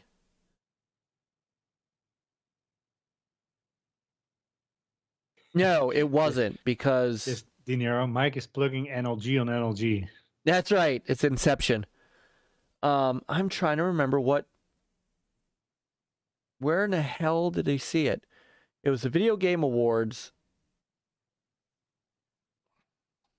Sure, it wasn't the E3 live reaction that was on? No, because the last E3 live reaction was also with Bethesda.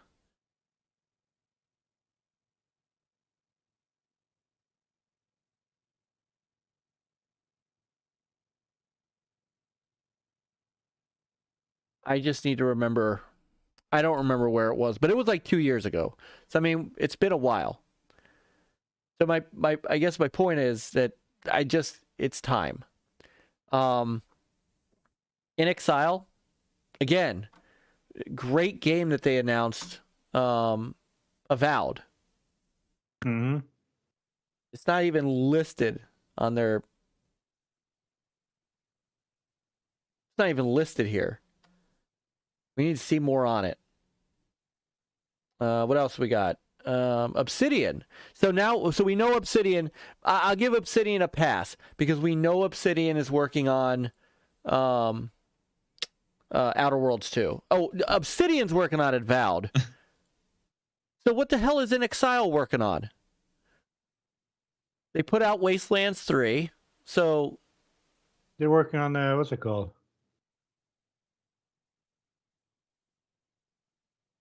Skull is Skull. Yeah. Yeah, and then it is in Undead Labs is working on State of Decay 3. Oh, yeah, Right. I was confused. Yes. Yeah. Yeah. So, all right. So I had it. So I do apologize. I thought I got in Exile and Obsidian, but still, to be determined. Like we saw one little teaser and nothing since. One little sign and then a spellcaster. With the arrow, right? Right. Went into the. And the Outer Worlds 2, which I'm excited for. Now I know this is farther out, so I'm okay. I'm okay there. Is Grounded still in beta? Nope, it released. Okay. I thought it might have still been in. So we need to see some stuff there. All we saw from Fable a few years ago was a Bear getting eaten by frog. Right. And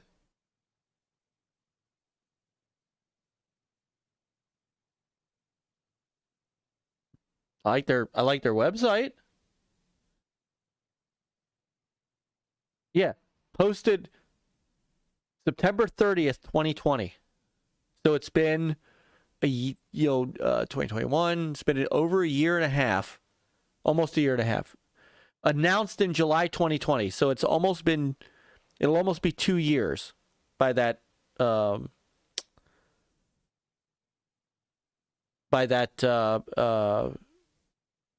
showcase. 2 years. Maybe It's get time. What's Horizon 5 DLC?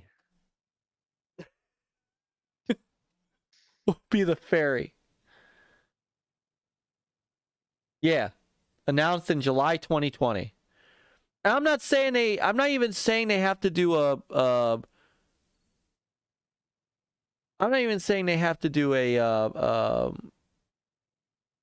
release date or anything like that, but show us a little gameplay. It's been 2 years. Rare. So let's go back to Rare. Right?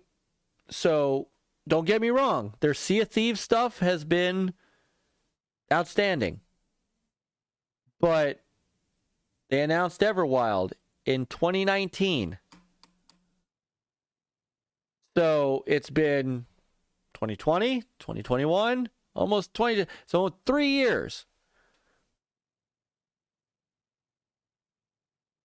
It's been 2 years since showing something at the Xbox Game Showcase.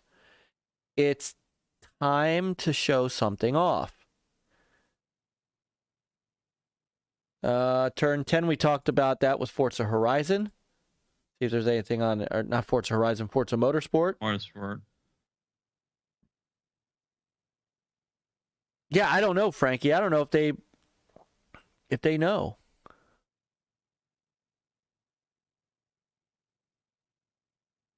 But as far as Motorsport goes, it depends where they're at with rebuilding the Forza Tech engine. Right.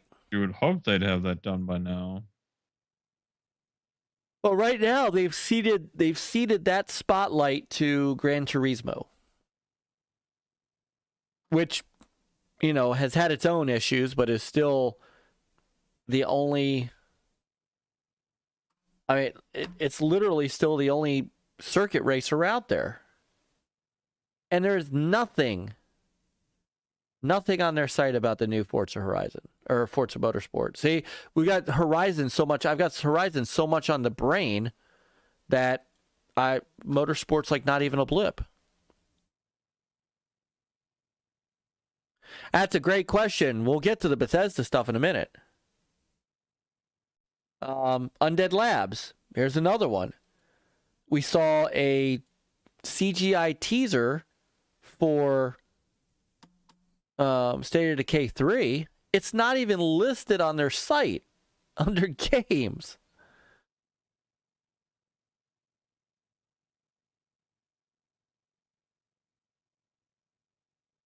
That's not good. That's not good.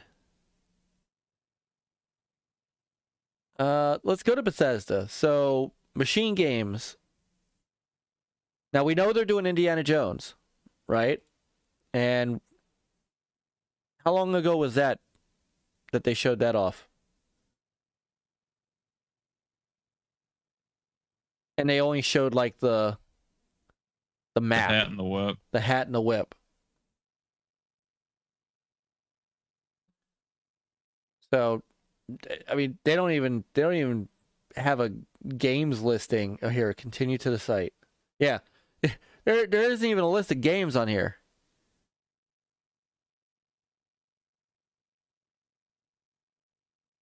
Alpha Dog. What does Alpha Dog make? Rathbone. 2014. Isn't Undead Labs imploding like the Ori studio? I don't know. Because I don't think I'm not quite sure it's the same situation. Mobile game. So, all right. I mean, stop me at any time and tell me I'm nuts. Roundhouse Studios. I can't even click on them. Arcane we know about. Well, do we give it a pass because Doom Eternal came out when? Last year? 2 years ago? Did the DLC come out for it last year? The Ancient Gods Part 2. So maybe they're working on... They might be more helping with tech, which I'd be fine with. Because their id tech is pretty darn good. Do we have... Oh, that's a good question. Do we have Deathloop coming in May? That's a good question. So, of course, we have Starfield. We're going to... If we don't... Look, people will riot if we don't see Starfield, right? Mm-hmm. I think we're going to see Starfield. I think there is no freaking doubt. And it's funny because Starfield is the only game... oh, wait, maybe not. Hold on. Let's see. Can I go over? Okay. Fallout 76, Elder Scrolls Blades, Elder Scrolls 6. Have heard nothing about Elder Scrolls 6 yet.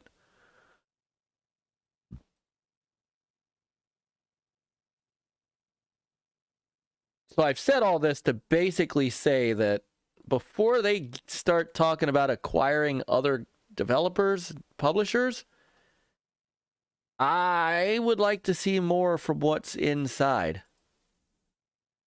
Who made Deathloop?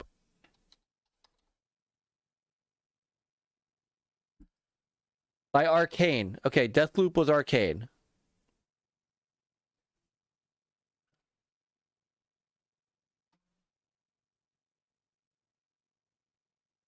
So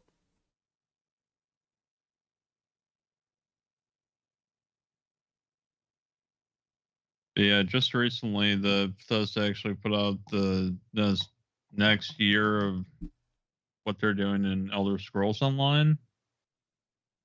That is something new from them there. All right, so nothing on Deathloop coming to Xbox yet, Frankie.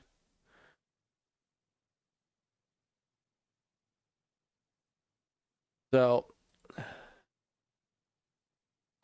yep, and Ghostwire is another one. Because Tango GameWorks.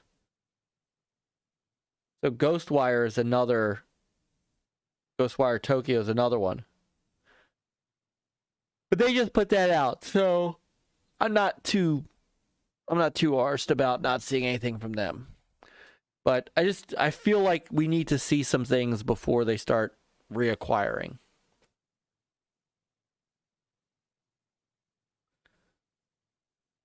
Now, speaking of the acquiring, so this is a big step in the Activision Blizzard move.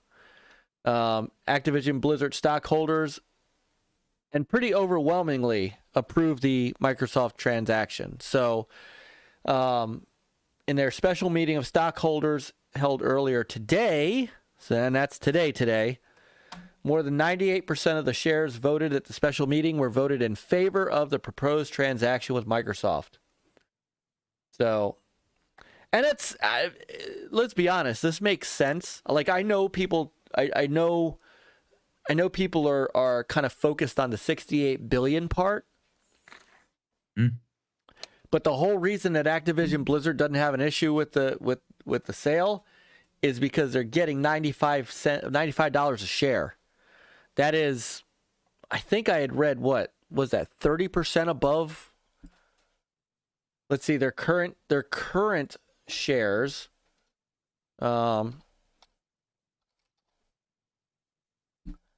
Which ticked up after this. Their current shares are at 76.66. So they're going to get bought out at, let's see, let's do some. I haven't pulled out the calculator since the old days of NLG. Let's just call it 60 $19. Yeah, so 67, so 77 times 30. It's like 25% above share price right now.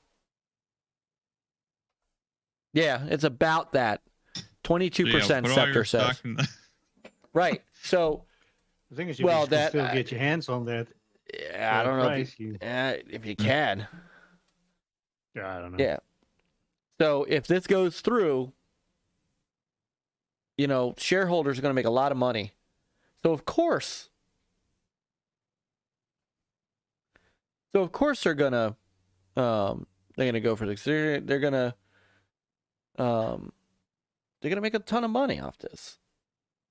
So now what's left is, of course, the customary closing conditions and completion of regulatory review. And then it's supposed to close in fiscal year ending June 30th, 2023. So there's still a whole year left for this thing before this closes. So we're not going to see. Jeez. Yeah, we're not going to see anything about, you know, they're not going to be part of Microsoft until next year, till mid next year. Which, by the way, we've talked about this before, Peter. Curiously, is after the final Call of Duty in Sony's marketing deal. Yeah. So, hey, brother Yobi's in the house. Yobi. Hey, Yobi. So you think E3 will be a month later next year? It'll be the Microsoft Activision Bethesda conference. It won't be E3.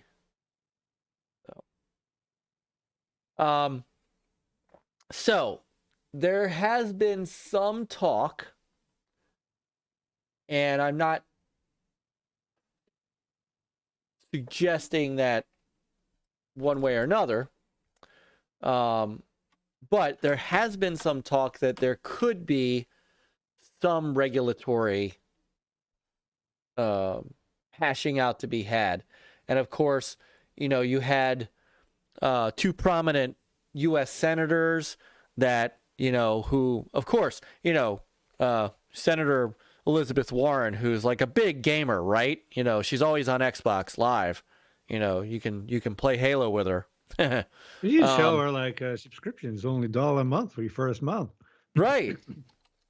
Right. Maybe she's a big Candy Crusher. Oh, maybe. That could be. But her and Bernie Sanders and such were asking the FTC to really look into this, right? Because they were concerned that this could exacerbate the sexual abuse and harassment allegations. Because, you know, they know all about Microsoft. The FTC doesn't have to do anything about it. No. The FTC. They don't care. It's just about... Even though they've already said they're going to At the very least, the top guy's out the door the second that they join. Perhaps. Now, the head of the FTC, though, said that, or it's been said that FTC head Lena Khan is going to look at this. What would her handle be? Don't get me started. I can't do that. I can't. Not on this show. That's about as far as I'm gonna go with U.S. senators. I'm not getting canceled. But there is talk that the chair of the FTC would look into this to see if it would substantially lessen competition, which I don't know how that would be unless Microsoft. I don't know how that. I still don't understand how that would be. I don't know. I mean, every day there's more competition. Right. Like Sony's doing stuff, and Microsoft could sell us like, look, they have a Game Pass clone.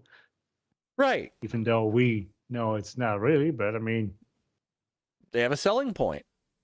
Yeah. I mean, I'm not, and plus we discussed this at length.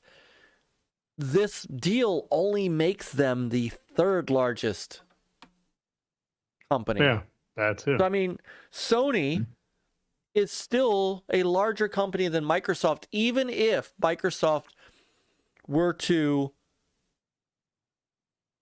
take all of their games and put them behind Xbox strictly, right? Even Call of Duty, they would still only make them the third biggest company, and Sony's ahead of that. So how would that lessen competition? It wouldn't, because it doesn't knock Sony down. No. You know? So I've never understood this thought process that, Microsoft has no choice but to make their games multi-plat in order for this to go through. Now, I don't care if they do, because to me, I'm getting them on Game Pass, so it doesn't, we're not console warriors here, so it doesn't bother us to any extent if PlayStation gets to play Call of Duty. I don't care. No. Yeah, and even at that point, you can still have crossplay available, and yeah, better connection lobbies at that point. Right, because Activision would definitely be using Azure at that point. Yeah, I mean, that's what I said earlier. My only benefit is it's available on Game Pass day one. Right, that's my benefit. And whoever gets to play that game, I don't care. Who cares? No, as long as I get the back catalog, that's what I really want. I want the back catalog. I want the Tony Hawk games. I want the Crash Bandicoot, the Sierra games. The Sierra games. I want them to reinvest. I want Phil to be serious about the Sierra games that he claims he is. Yeah. He has an opportunity. But we know how his whole viewpoint about crossplay and stuff. I know. There's not forced crossplay, but hey. I know. But I just want the back catalog. I could care less what, You know what? I'd be happy to have the old Call of Duty games in Game Pass so I could play the campaigns, whichever ones have campaigns. Yeah, most campaigns are so good. You have waxed poetic. poetic. Was good too. Loved it. Yeah, you've talked about the Infinite campaign. Mm-hmm. So I'd be perfectly happy. I'd be perfectly happy playing those, and I could really care less if anybody else did. You know, let them all. It doesn't matter. But that said, if Microsoft decided to keep all that stuff to themselves, it still doesn't affect the competition. No. You know? So anyhow, so that's going on. So next up is to see what happens with regulatory. And that's probably why it's set to close next year. And it's not just regulatory here, US based, it's also all over there, you know. Very good point. That's a very good point. I didn't think about that. They have to go through Europe. So yeah, China or Asia, whatever. Yes. What's going on down there?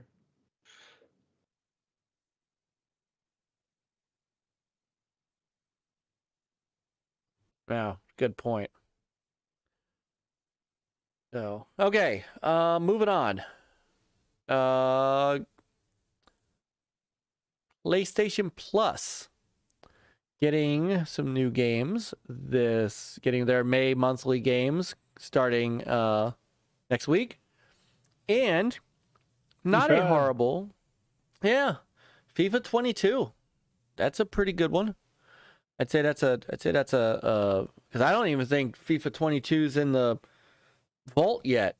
So I think it's the first week of May. Yeah. I think. Okay. Yeah. So you get that. You get Tribes of Midgard. And you get Curse of the Dead Gods. Now that is a PS4 only. So I have no idea if that is Oh, no, last chance to download I need to grab SpongeBob, honestly. I need to grab Bikini. Battle for Bikini Bottom was actually a pretty good game. So I want to get the remaster. So remaster. Oh, Persona 5 will leave on May 11th. So so good games, a couple good games this month. Tribes of Midgard I've heard a lot of nice things about. Yeah, I played a little bit of Curse of the Dead Gods, and that was pretty fun. And it looks like a let's see. This appears to be a co-op game too, Peter. We might want to give that a try. Oh, this kind of looks. I like that Diablo look. Yeah, I think look. we've seen it. Was it last year? I think so. During one of the PlayStation shows. Yeah. I like the look. Yeah.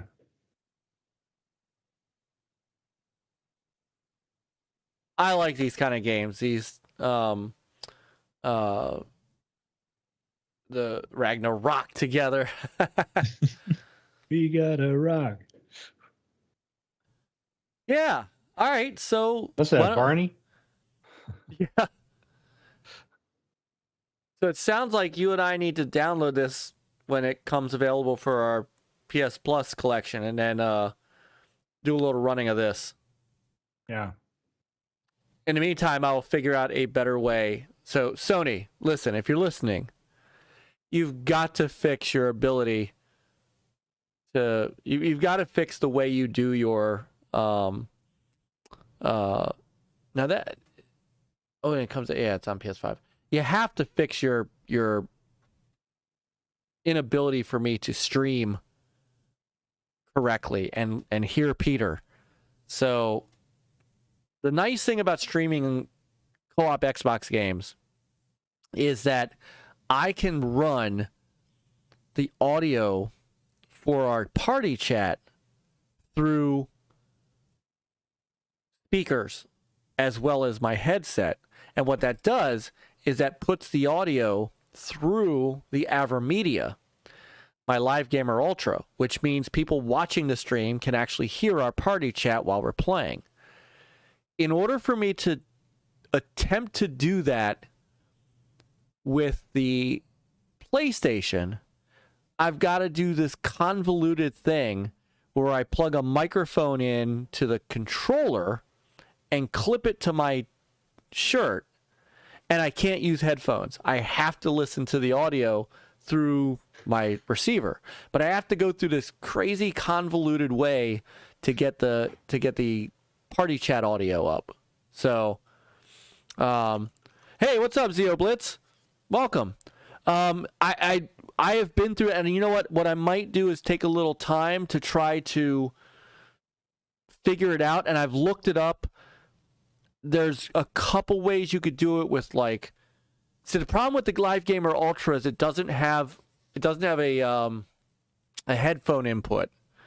So you have to plug something into the controller, and it's a pain in the ass. So I'll work on it a little more, and then Peter, we could play, because I really would like to play Tribes of Midgard. Mm-hmm. And I know we had fun. That I've just used like desktop audio and used Game Bar. But yeah, that requires you to use PC versus just being able to stream from your console. But yeah, I mean, they don't make it easy. Yeah, so right, you can have the audio out on the TV while chat audio comes through the headset, and that's what I kind of did. Is I plugged in like the little earbud. No. What I did was I plugged in the earbud that came with the PS4 that has the microphone on it. Then I told the audio and chat audio to go out through the TV. So I hear Peter through the television, or through my audio receiver. I don't hear him through my headset, because as soon as you run it through the headset, it doesn't come out in the stream. So that's the whole convoluted part, is that in order for people to hear Peter on stream, the audio has to go out through the TV sound and can't go out through the headset. On the Xbox, I can tell the Xbox to send the audio through both. So it comes through my headset and it goes through the speakers at the same time. And then when the headset is hooked up, the audio actually doesn't come out through the TV. It's however they do it, it works. And it's just a pain in the ass to get it to work with the PlayStation. And I don't know why that is after all this time, especially knowing that people stream their stuff. And I would love to stream more co-op stuff, but it's just hard to set it up. Probably going to charge you for that with another subscription. Right. That's the PlayStation Super Platinum. Get you the $180 tier. Right. $180. So Zeo Blitz, welcome. You're just in time. I'm about to we'll give it another few minutes. To show you, we have the Wheel of Names up, thanks to our good brother and NLG alumni Viper Strike. We are giving away a copy of Rogue Legacy 2 on the Xbox. So and you're right there, Jeff. I got you, brother. I got you. All that we've asked tonight, which most everybody has been here that's on this list, is that we've asked that you've been active in the chat, and so far I've seen everybody active in the chat. So I need to add Mav.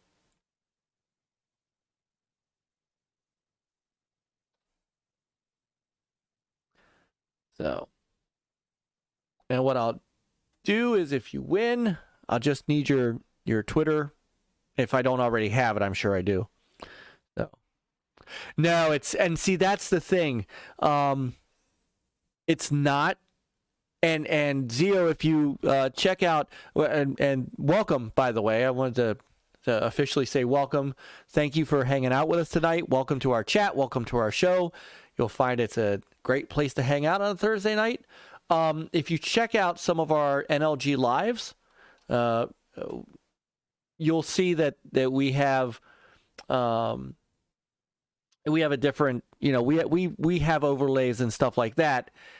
And so, streaming through the consoles themselves, and this is both PlayStation and Xbox. Of course, you can't even stream on the Xbox through YouTube because I don't know why. I don't know who ended up getting Sally Face, and I'll tell you what, I'm gonna check out that code, and if nobody got it, Frankie, I'll give it away again next week. So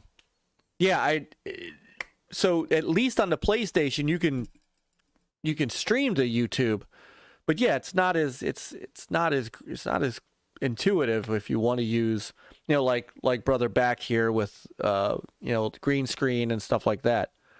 So yeah, it would be interesting if they ever put it in both the YouTube and Twitch streaming apps, if they could set up for like basic overlays so it didn't look that plain when you're streaming directly from console. Yeah, good point. It's probably because Microsoft wanted to use Mixer, and that didn't go their way. So, plus Microsoft and Google, have kind of been competition for each other. So, by the way, did you guys hear that not to hate to poke it at PlayStation, but kind of have to. It was reported today that Sony is stopping people from stacking their PlayStation Plus subscriptions in advance of the new subscriptions coming in, which kind of sucks. I get it, but especially since Microsoft Microsoft encouraged it. So yeah, Back up to 3 years. Yeah. It kind of. Sony really wants you to go month to month because that gives them the highest revenue. Yep. Honestly, I actually think they don't want that. With their Sony likes upfront money. That's why you pay $70 for games. That's why. I mean, nobody's really wouldn't think somebody, if they did the math, would pay over $300 a year for the top end. Oh, hey, brother Toolman. Brother Toolman's in the house. What's going on? Add him to the wheel. No.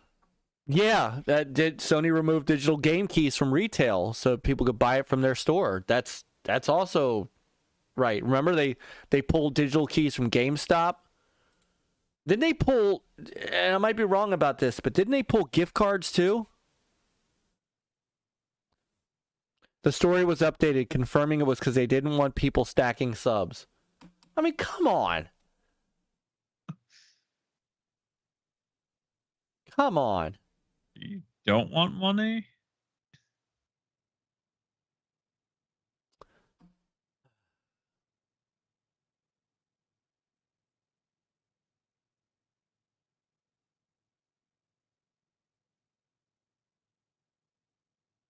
Yeah. It's ridiculous. I mean, okay, if you go to a retailer and say you could buy, PS Plus for like $30 for the $60. If you pay for one digital game, they got their money back. Oh yeah. Like, really? Yeah.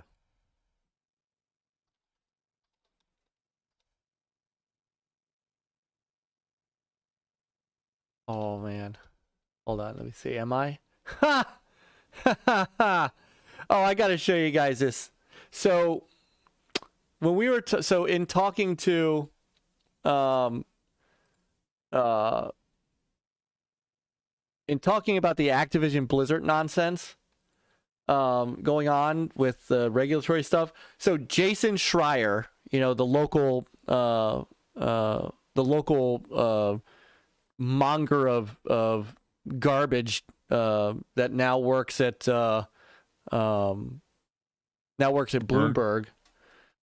So he wrote a garbage article today, just an absolute nonsense article about Wall Street not, you know, betting against this article, you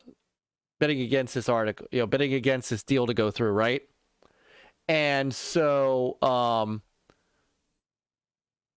Hogue Law did a video on it, and apparently Jason Schreier's been blocking him and anybody who commented on his article. I didn't even like tag him, and he blocked me. Oh my God. Jason. Hey, Jason. Dude, you have got to be one of the softest garbage writers I have ever seen in my life. You completely dishonor something I spent a decade as a second job, by the way. The second job. I had a full-time job when I ran NLG and still did a better job as a game journalist than you will ever have done in your life. You garbage dumpster fire of a journalist. Oh my God, that's hilarious. He blocked me and I didn't even like tag him. All I said to Hogue was, I can't believe you made me read a Jason Schreier article. And boom, I'm out. Oh my God, that is hilarious. What a piece of trash. Thanks for the click. Block. Oh my God.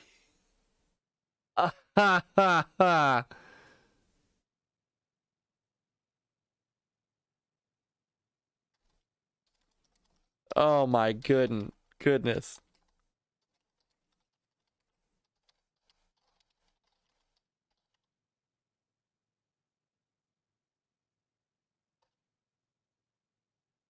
Oh.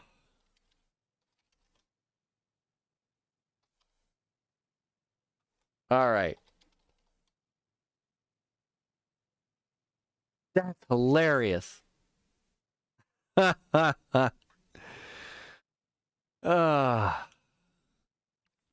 I ever go back to gaming journalism? No. I honestly don't think I would. Because really, there's no... First off, gaming journalism is just... It's horrible.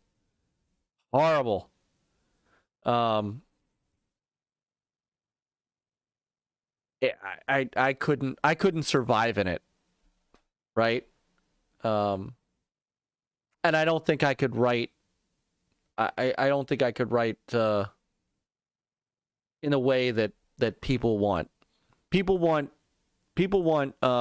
opinions, and they want to look cool, and they want clout. I can't write that way. If I could go back to the 90s, or if I could go back to like the 2000s when I actually was writing, yes. When you didn't have, when guys like Jason Schreier were not considered serious people. I mean, I don't consider him a serious person now, but yeah, exactly. People want to be told what to think. I can't write like that. I couldn't do it. And I just don't think in this day and age my style of writing would get anywhere. I mean, I don't get me wrong, and I say this in all seriousness. I love you all in the chat. You guys are awesome as always. We have a great show here. that talks, we're objective. We talk about the things we like. We talk about the things we don't like. But we're objective, and we're not clickbaity, and we're not, we give it to you straight. Right, Peter? We give it to them straight.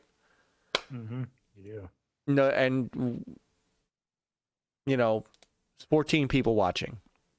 I'll take every one of these 14 people because they're awesome people. And our new folks like Zeoblitz, really glad you're here tonight, brother. And did I miss Totodope? Did Totodope roll in and I did not see him?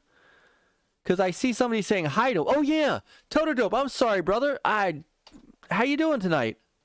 Let me add you to the list, to the wheel, and then we're gonna do the wheel. Well, I mean, also you can actually play games with us. Exactly. Well, and who we are is who we are outside of this, right? Yeah, I don't follow Jason either. That's the funny thing. I didn't even follow him. He literally just went through, I'm sure he literally just went through Hoag's thing and just said, block you, block you, block you. He is soft. What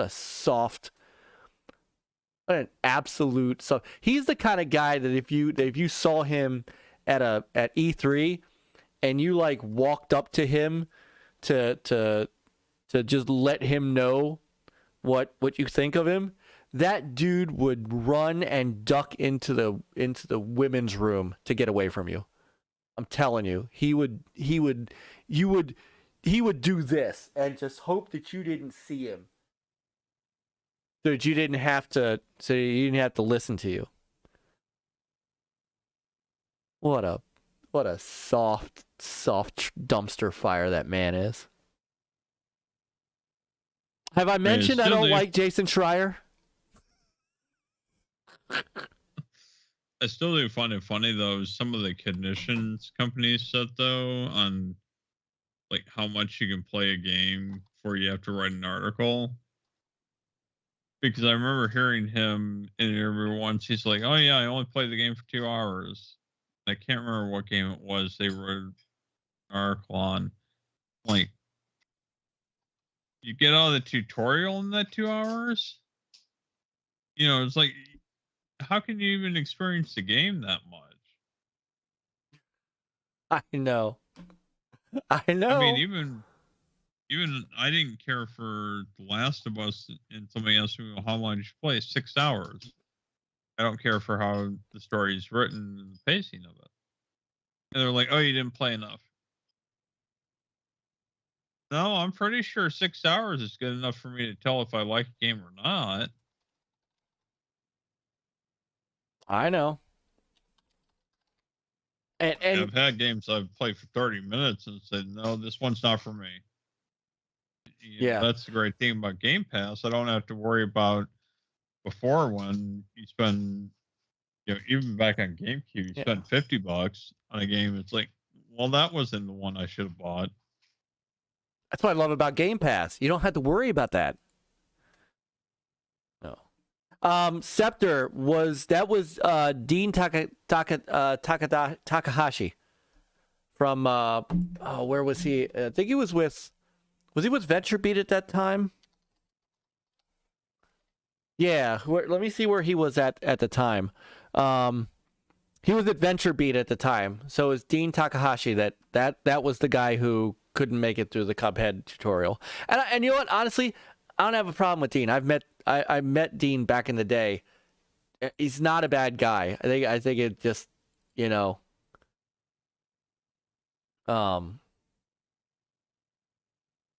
but it wasn't Schreier. I honestly don't think Jason Schreier plays video games, because he certainly doesn't know jack shit about them. Did I say that out loud too?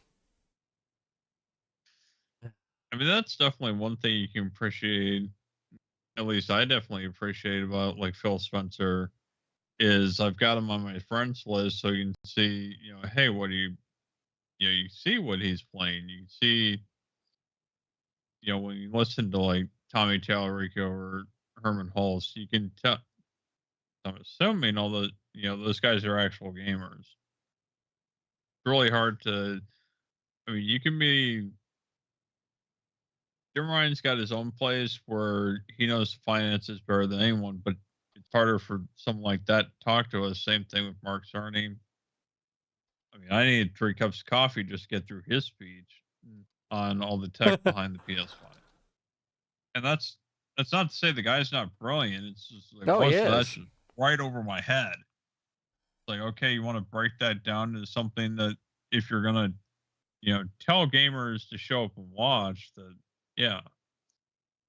it's, but the same way, if you're gonna have people present even from any company, it's got to be somebody. If you're going to tell gamers to show up and watch, they've got to be able to speak to a gamer in their language. You can't be almost as to what you probably would have seen E3 back in the day, Myke, where it would have been for the investors or for retail stores to buy their stock. Mm-hmm. So that's what's stressful about being a journalist nowadays. There's so much to do and so much to play that you can't possibly do all. So just have to BS articles. So I think that there's a difference between. So and I'll tell you again, I had a full-time job when I was doing it. So I actually understand what you're saying, because I got review codes and preview codes all the time and had to play through. And look, back in the day, I didn't finish games to review them. I probably got more than halfway through, and then I had to move on to the next game. I was never one that, and I will remain this way. I don't believe you have to finish a game in order to review it. It's not like a movie that you can sit through in 2 hours and there's a, it's non-interactive. You can't possibly play Elden Ring and beat it and then review it. You definitely get the gist of it within 10, 12 hours. Right, Peter? Don't stop me at any time here. You've played it more than me. Yeah. So, I mean, honestly, any game, you can grab the basic mechanics in the first couple hours. They might add more advanced mechanics later on, but you would have to play an entire story if you wanted to review it in that context. Right, and you could always go back and talk about the story later, but I have never died on a hill that you have to beat a game in order to review it, and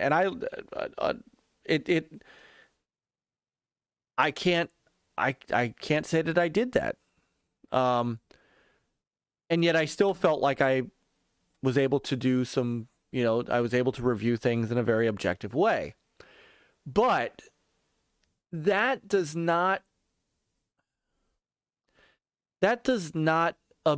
would not absolve me of being objective enough to do my job and not write these crazy articles about how Wall Street, because I know all about Wall Street, how Wall Street believes that the Activision Microsoft deal is going to fail.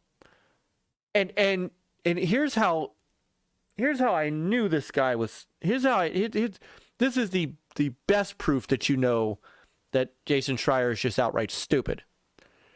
In the article, he literally says that when the shareholders voted to accept the deal, their stock went up. Not a lot, but it went up. Now, I'm not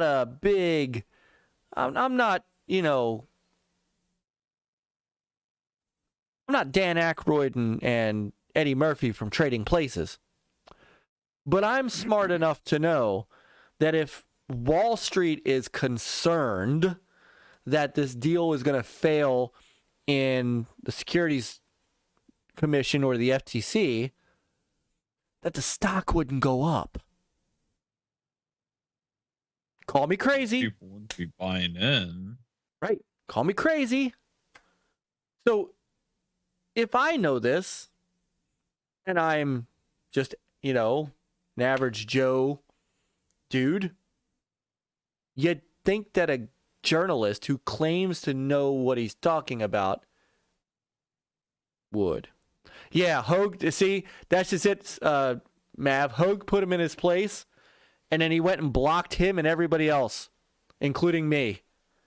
So I'm now blocked too. It's amazing. Do you think in the 90s, mid 2000s, it was easier to obtain and play games since there was less niche games and fewer platforms, so the library was more condensed and easier to go through? That's a good question, guys. We've all played games in that time. Maybe not so much in the mid 2000s, but I'd say in the late 80s and the 90s, I would say that. I mean, obtain games, I guess that if you're talking about finances wise, that depended on how much money you had. I mean, my parents were pretty good enough that we had a nice house and 5 acres of land when I was growing up. But, they were also money conscious. They weren't going Toys R Us to buy their stuff. They wanted to teach us to value money. So, like the NES that I had, it was our family console growing up as a kid. That came from garage sale. So, I mean, as far as games definitely weren't cheap back then, and they didn't get any cheaper in, Super NES or N64 era. But it would definitely easier to go through, or I guess a more condensed concept, because gaming's a lot bigger than it used to be, or at least it's visibly bigger than it used to be with social media. And now that PCs, getting back to the point where you can build them yourself, it's easier, and along with ID at Azure, more stuff in cloud. Oh, you can build. Eventually, you'll be able to build games in the cloud. It would have been harder back in the 90s and 2000s compared to today to develop a game. Now there's more resources, more avenues for you to go from point A to point B. So it's the way that technology has advanced over time. Yeah, it's definitely different as far as the way it would have been, was that 20, 30 years ago? Well, I think in the days of, so I also look at it this way. In the 90s, you had like the Sega Genesis, the Super Nintendo, TurboGrafx. You're getting from cartridges to CD games, right? Just take the 90s for example, right? And I'm not gonna I'm gonna leave the Dreamcast out because Dreamcast was 1999. Let me leave that out of the equation. But even like Saturn, PlayStation 1, those games weren't huge games. Like you could play more of them than you could play now, I think.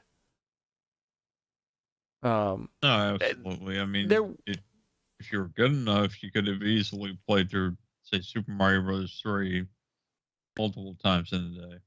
Yeah. And I mean, I don't know if there were less games on cartridge, like the Saturn, the Genesis and the Super Nintendo had a ton of games. But once you got into like the 32-bit era, there weren't that many. So I think you could. once you got to the Dreamcast, it had a pretty decent library.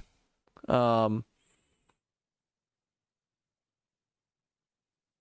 I think in the past, you could play more games.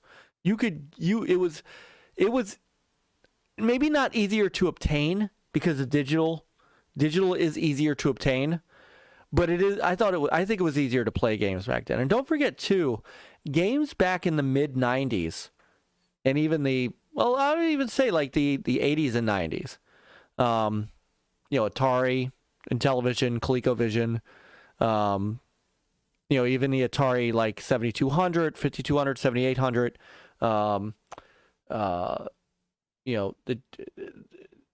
to an extent, the Genesis, Super Nintendo, they weren't complex games like you see now. Oh, yeah. You still might have to put 30 hours into Ninja Gaiden. That's true. Every once in a while, you did have a game. Now, are you talking about the Xbox version? Or are you talking about the NES version? No.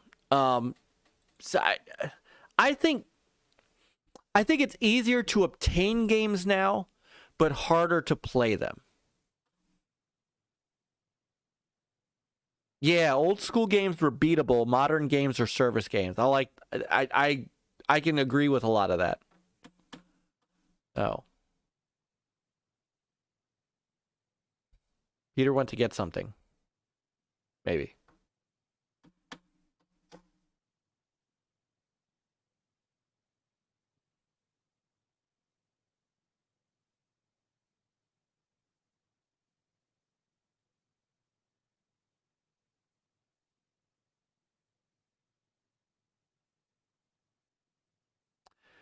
All right. All right, let's give this game away. He's not coming back. Peter has quit. Peter has left the show. I don't know why. I don't know where he went. Maybe he went to the bathroom. But we're going to go ahead and get ready to give this copy of Rogue Legacy 2 away, since I said I was going to do it 45 minutes ago. So, I bought all 3 Max Payne games yesterday with reward points. Hell yeah. Although, 3, I don't know if 3 was as good, but man, 1 and 2 were excellent. Oh. All right, I'm going to... Xbox.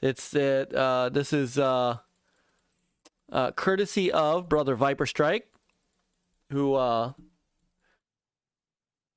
wanted to donate this to the channel today for one of you guys. So I'm going to...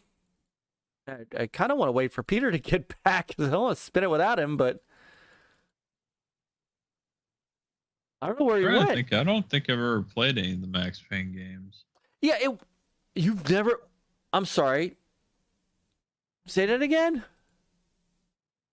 I'm trying to think if I might have played one on the Xbox. But I definitely didn't play on the 360 or Xbox One. Well, no, they were... I think 1 and 2... 1 and 2 were... There he is. Thought you quit. Was it 360 or was muted. it original? It was original. Max Payne 1 and 2 was original Xbox. I don't remember. Yobi says, take me off the list, give more chances to everyone else. You sure, Yobi? All right. You're a good man, Yobi. You're just such a good guy. No. I wanted to wait until you got back before I spun this, Peter. I didn't want to do it without you. You are muted, by the way. All right, missed almost funny jokes. Oh, De Niro says take him off the list too. Oh, you guys are really nice. All right. All right, who wants to be on the list? I know. All right, here we go. This is for a copy of Rogue Legacy 2.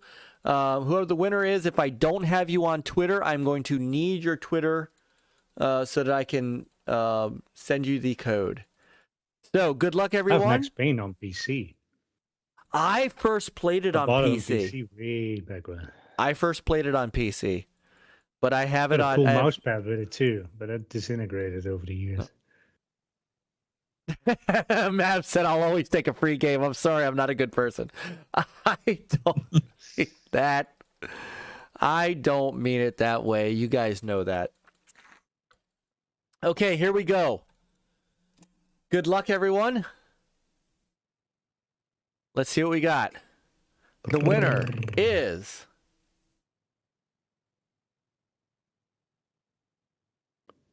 Camaro. 1968 Camaro. And I'm almost positive I have his Twitter. Hold on, let me see. He's still in the chat.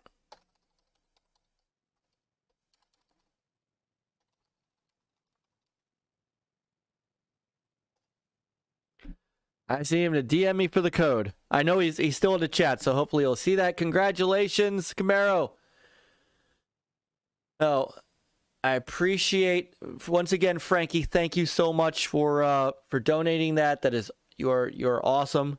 We will do maybe we'll do another giveaway next week for members and for non-members. Maybe we'll do another merch giveaway for members and something for non-members like a gift card or something. So Mustangs over Camaros, that slander is your punishment for winning. So all right, well, the pinnacle of the night is me getting blocked by Jason Schreier. Otherwise, I don't know that there's much left in the way of gaming news.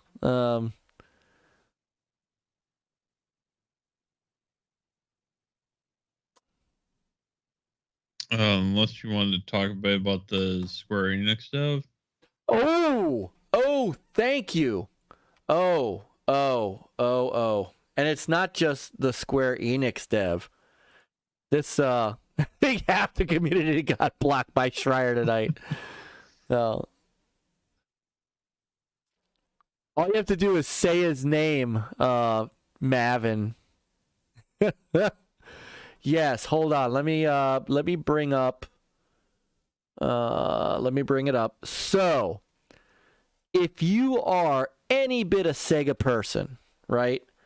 You know the name Yuji Naka. Yuji Naka is just a legend in this industry, right? He is the lead programmer for Sonic the Hedgehog. However, Sonic the Hedgehog was not his only namesake. So, just to set this up, so not only did Yuji Naka work on Sonic the Hedgehog, he worked on a few other games that are near and dear to my heart.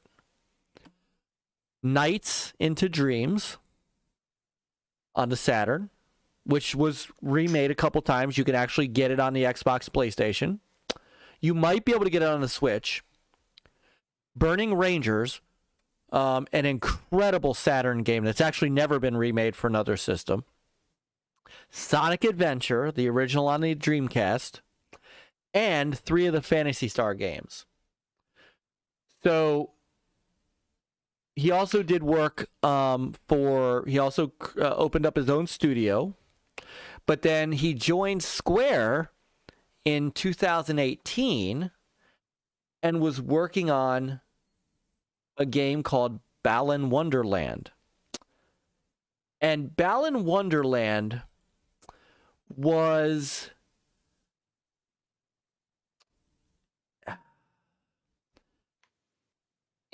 kind of I don't want to say a spiritual successor, but it was kind of in the realm of Nights in the Dreams. It was sort of that next thing, that next kind of Nights in the Dreams kind of game. So, yes, it did flop. It absolutely flopped. And today we might have gotten a little bit of a look into why. I'm going to bring this up.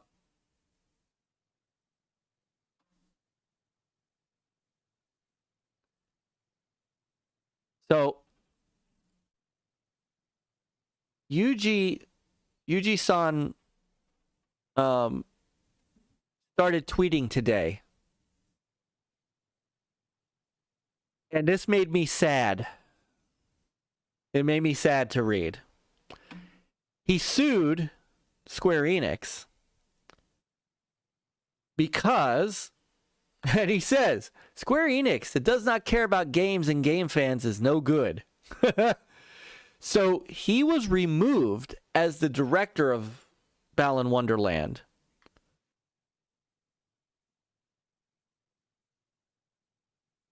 First, a YouTuber was going to play the piano and publish the score of a game song for promotion, and I got into trouble because I thought it was strange that the music was arranged and a ghostwriter wrote the score, and I insisted on publishing the score of an original song.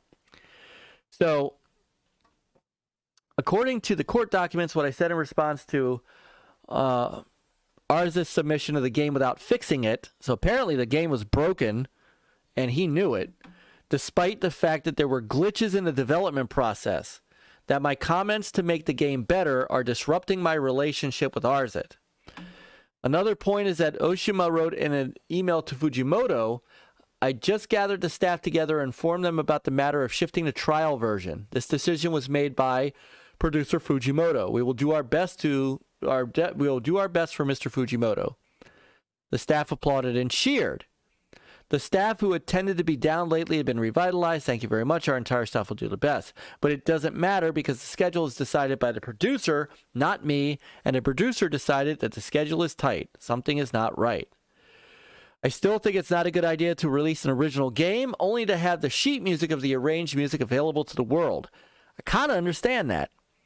I think there's game music that everyone's familiar with that makes your mouth water, and I think that is the original game music. I believe that a game should be made with the intention of making it a good game until the very end so that game fans can enjoy it when they buy it. I think it is strange to remove a director who comments on a game without consulting him because there's not enough time to do so. Retweets, likes, etc. on social media were also banned. So I think Square Enix is not taking good care of their game fans. There was a lot of various comments and very nice illustrations of Balan Wonderworld, and I'm sorry, really sorry that I could not do anything about it. So this is the key. I am truly sorry for the customers who bought my unfinished Balan Wonderland. In the future, I may be able to respond to you if you mention or tag only me on social networking sites, blah, blah, blah. I think it's only natural to request modifications to make the game better since we are making the game. And if we can't do that, we should just discuss it. But it seems we can't do that. I don't think they're able to take care of the game. Sonic the Hedgehog was changed 2 weeks before my master up to a spec, where if you had even one ring, you would not die. I did things that made the game better until the last minute, and I believe that everyone around the world is still enjoying the game today. Have a great night, Jeff. Let's see.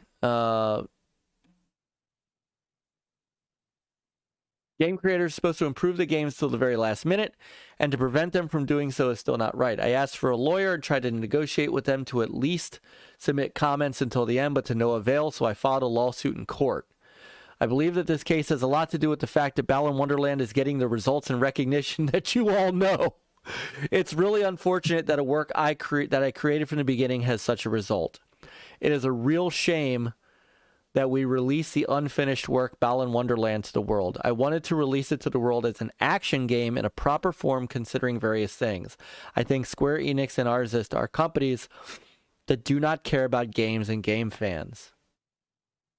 Damn. And I mean, he said even before that. Yeah, okay, so that's the last thing he said. So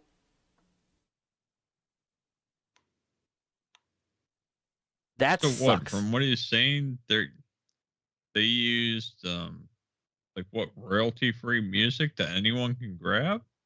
So apparently, let's go back to the beginning of that. And it's 6 months before the launch. So they got rid of him 6 months before the game launched.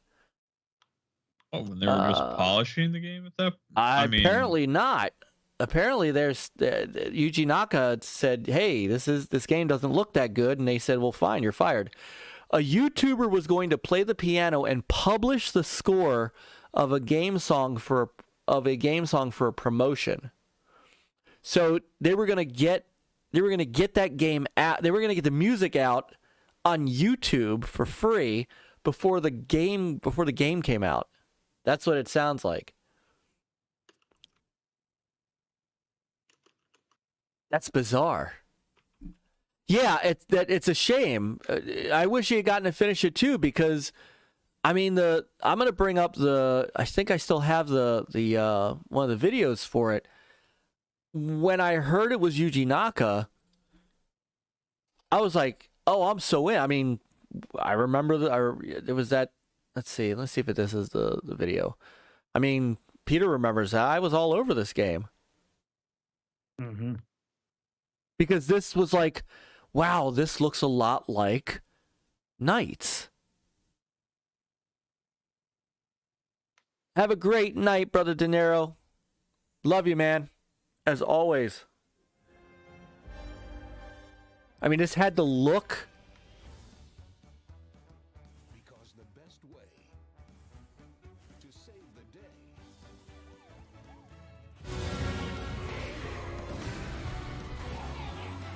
is together.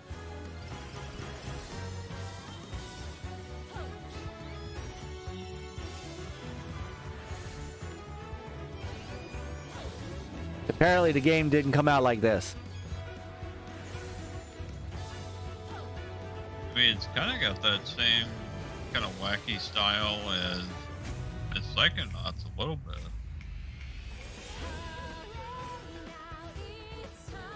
What the game could have been. But it definitely has that Nights in the Dreams kind of feel. Combine your powers. That's a shame. Your fears. It's a real shame. Find your And balance. again, True happiness. I mean, Yuji Naka is a freaking treasure. I mean, he's a legend. It's the man who made Sonic the Hedgehog, the freaking Sonic the Hedgehog. It was sad. It was just so sad. What's the game look like now? I have no idea, because I never played it, because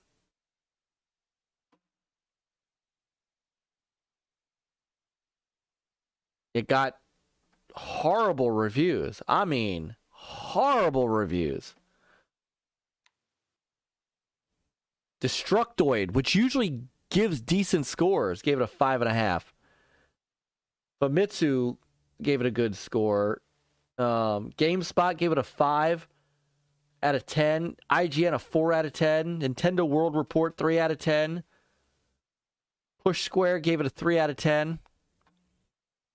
I mean, it bombed. No. Hey, Lord Master Jasper, what's up? No, and you're absolutely right. Welcome to the chat. Welcome to the chat. Welcome to the show. We're just about done, but welcome. Yeah, he ain't wrong. I mean, Square not only has been critical of Western game devs, but some of their Western games have sucked wind. Outriders had tons of issues. It's a good thing it was in Game Pass. The Avengers It was did fun if you didn't lose your entire vault like Lord Cognito, but well, yeah. I mean, the Avengers was okay, but lost its luster. I Guardians of the appreciated Galaxy it for what it was. Absolutely. Guardians of the Galaxy had to go into Game Pass because it sold like garbage. So, I mean, Which I don't get why from even from maybe playing about 5-6 hours, I definitely don't get why that sold like crap. I don't know.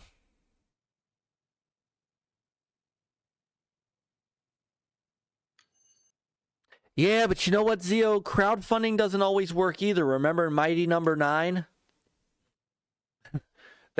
that was supposed to be the the big spiritual successor to Mega Man because it was made by the same developer. It was made by Yoichi Ono. I can never say his name right.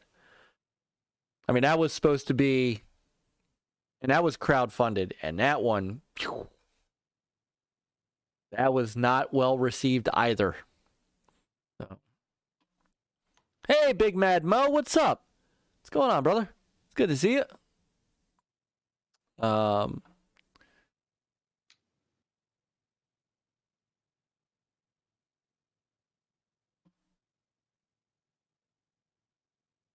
Yeah, true, but I mean, those kind of games, I wouldn't crowdfund those.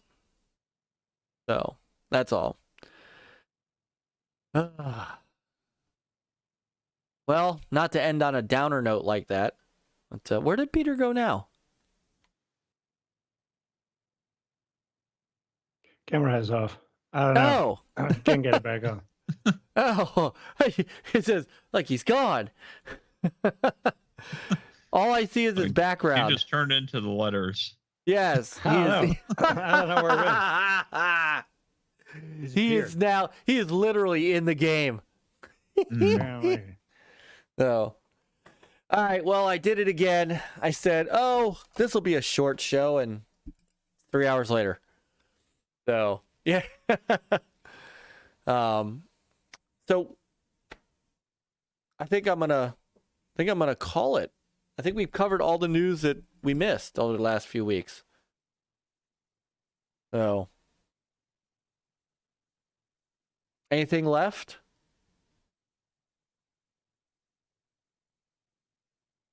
Yeah, me either.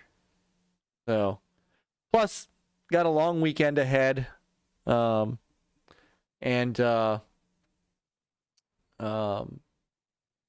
Yeah, so we're gonna go ahead and get out of here. Anything else, Peter? Anything I'm missing? No, not really.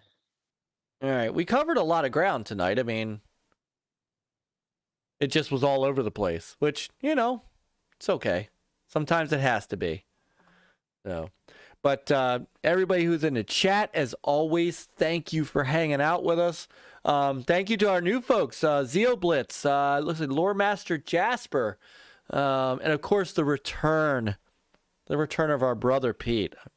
It's good to see him. I have subscribed to his channel again. Brother Frankie, thank you for the code for tonight. You need to make a guest appearance very, very soon. Whenever you want. You know that. And to everybody else, Scepter and Mav and Nile and Dread and what just happened and De Niro. I know De Niro took off a little while ago for bed. Project Jeff took off a little earlier, but he was here. Brother Yobi, Brother Toolman's here. Brother Totodope. Just scrolling down to see who was hanging out with us tonight. Of course, Brother Mav. And we have right after the Iconic Games podcast at 8 with Brother Axel. Brother Mav comes on with Xbox Ultimate, and I am sure Xbox Ultimate is going to have a lot to talk about with the Activision Blizzard stuff and other things. So please check out Fun Speculation, and trust me, if Friday night's not your thing. And speaking of Axel, there he is. I say his name and he appears. There he is. And there he is.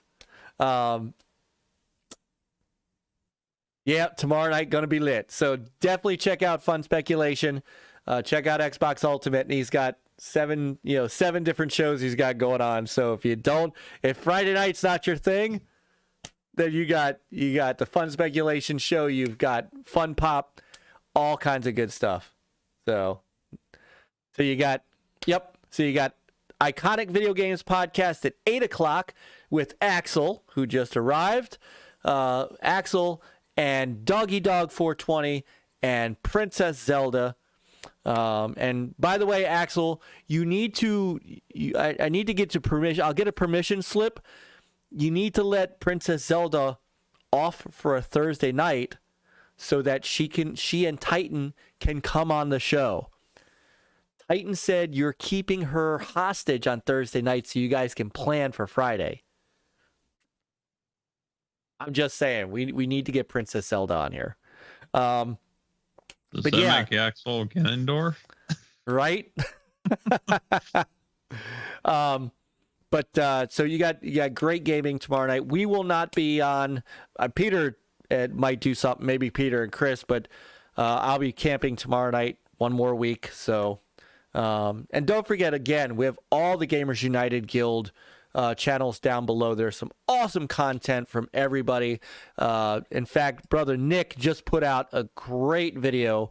I got a chance to finish watching yesterday on he's been doing these game mechanic tutorial kind of not tutorial videos, but kind of game mechanic videos. And his latest one on movement is stellar as always. Stellar as always. So she's the brains of the operation, though. I can see that. She's also the voice of the operation.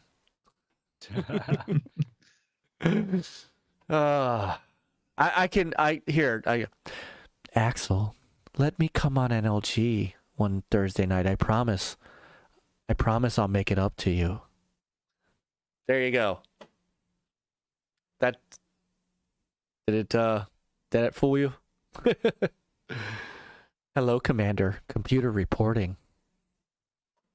My Space Spartan's voice from the Intellivision.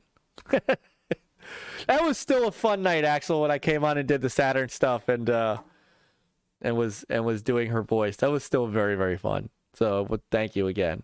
So again, Iconic Video Games Podcast at 8, Fun Speculations, Xbox Ultimate at 9. Great night of game talk.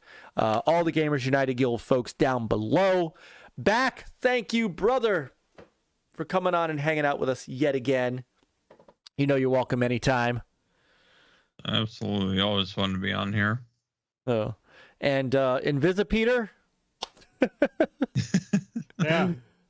HTK. He's in the background. He's somewhere. So, yeah. So anyway, thank you, everybody. You guys are always awesome. Brother Bryant, I forgot Brother Bryant. There was no pooping flamingos. No, that's Chuck's. That's DJC's channel. So, but Toolman, who else did I miss anybody? I don't think I did. I think I got everybody. Thank you guys so much. Have a great night. Pick up a controller. Get some gaming in this weekend. Get some good game podcasts in this weekend. We will see you next Thursday night at 9 p.m. Eastern Standard Time right here on the original Next Level Gaming. Play on, gamers.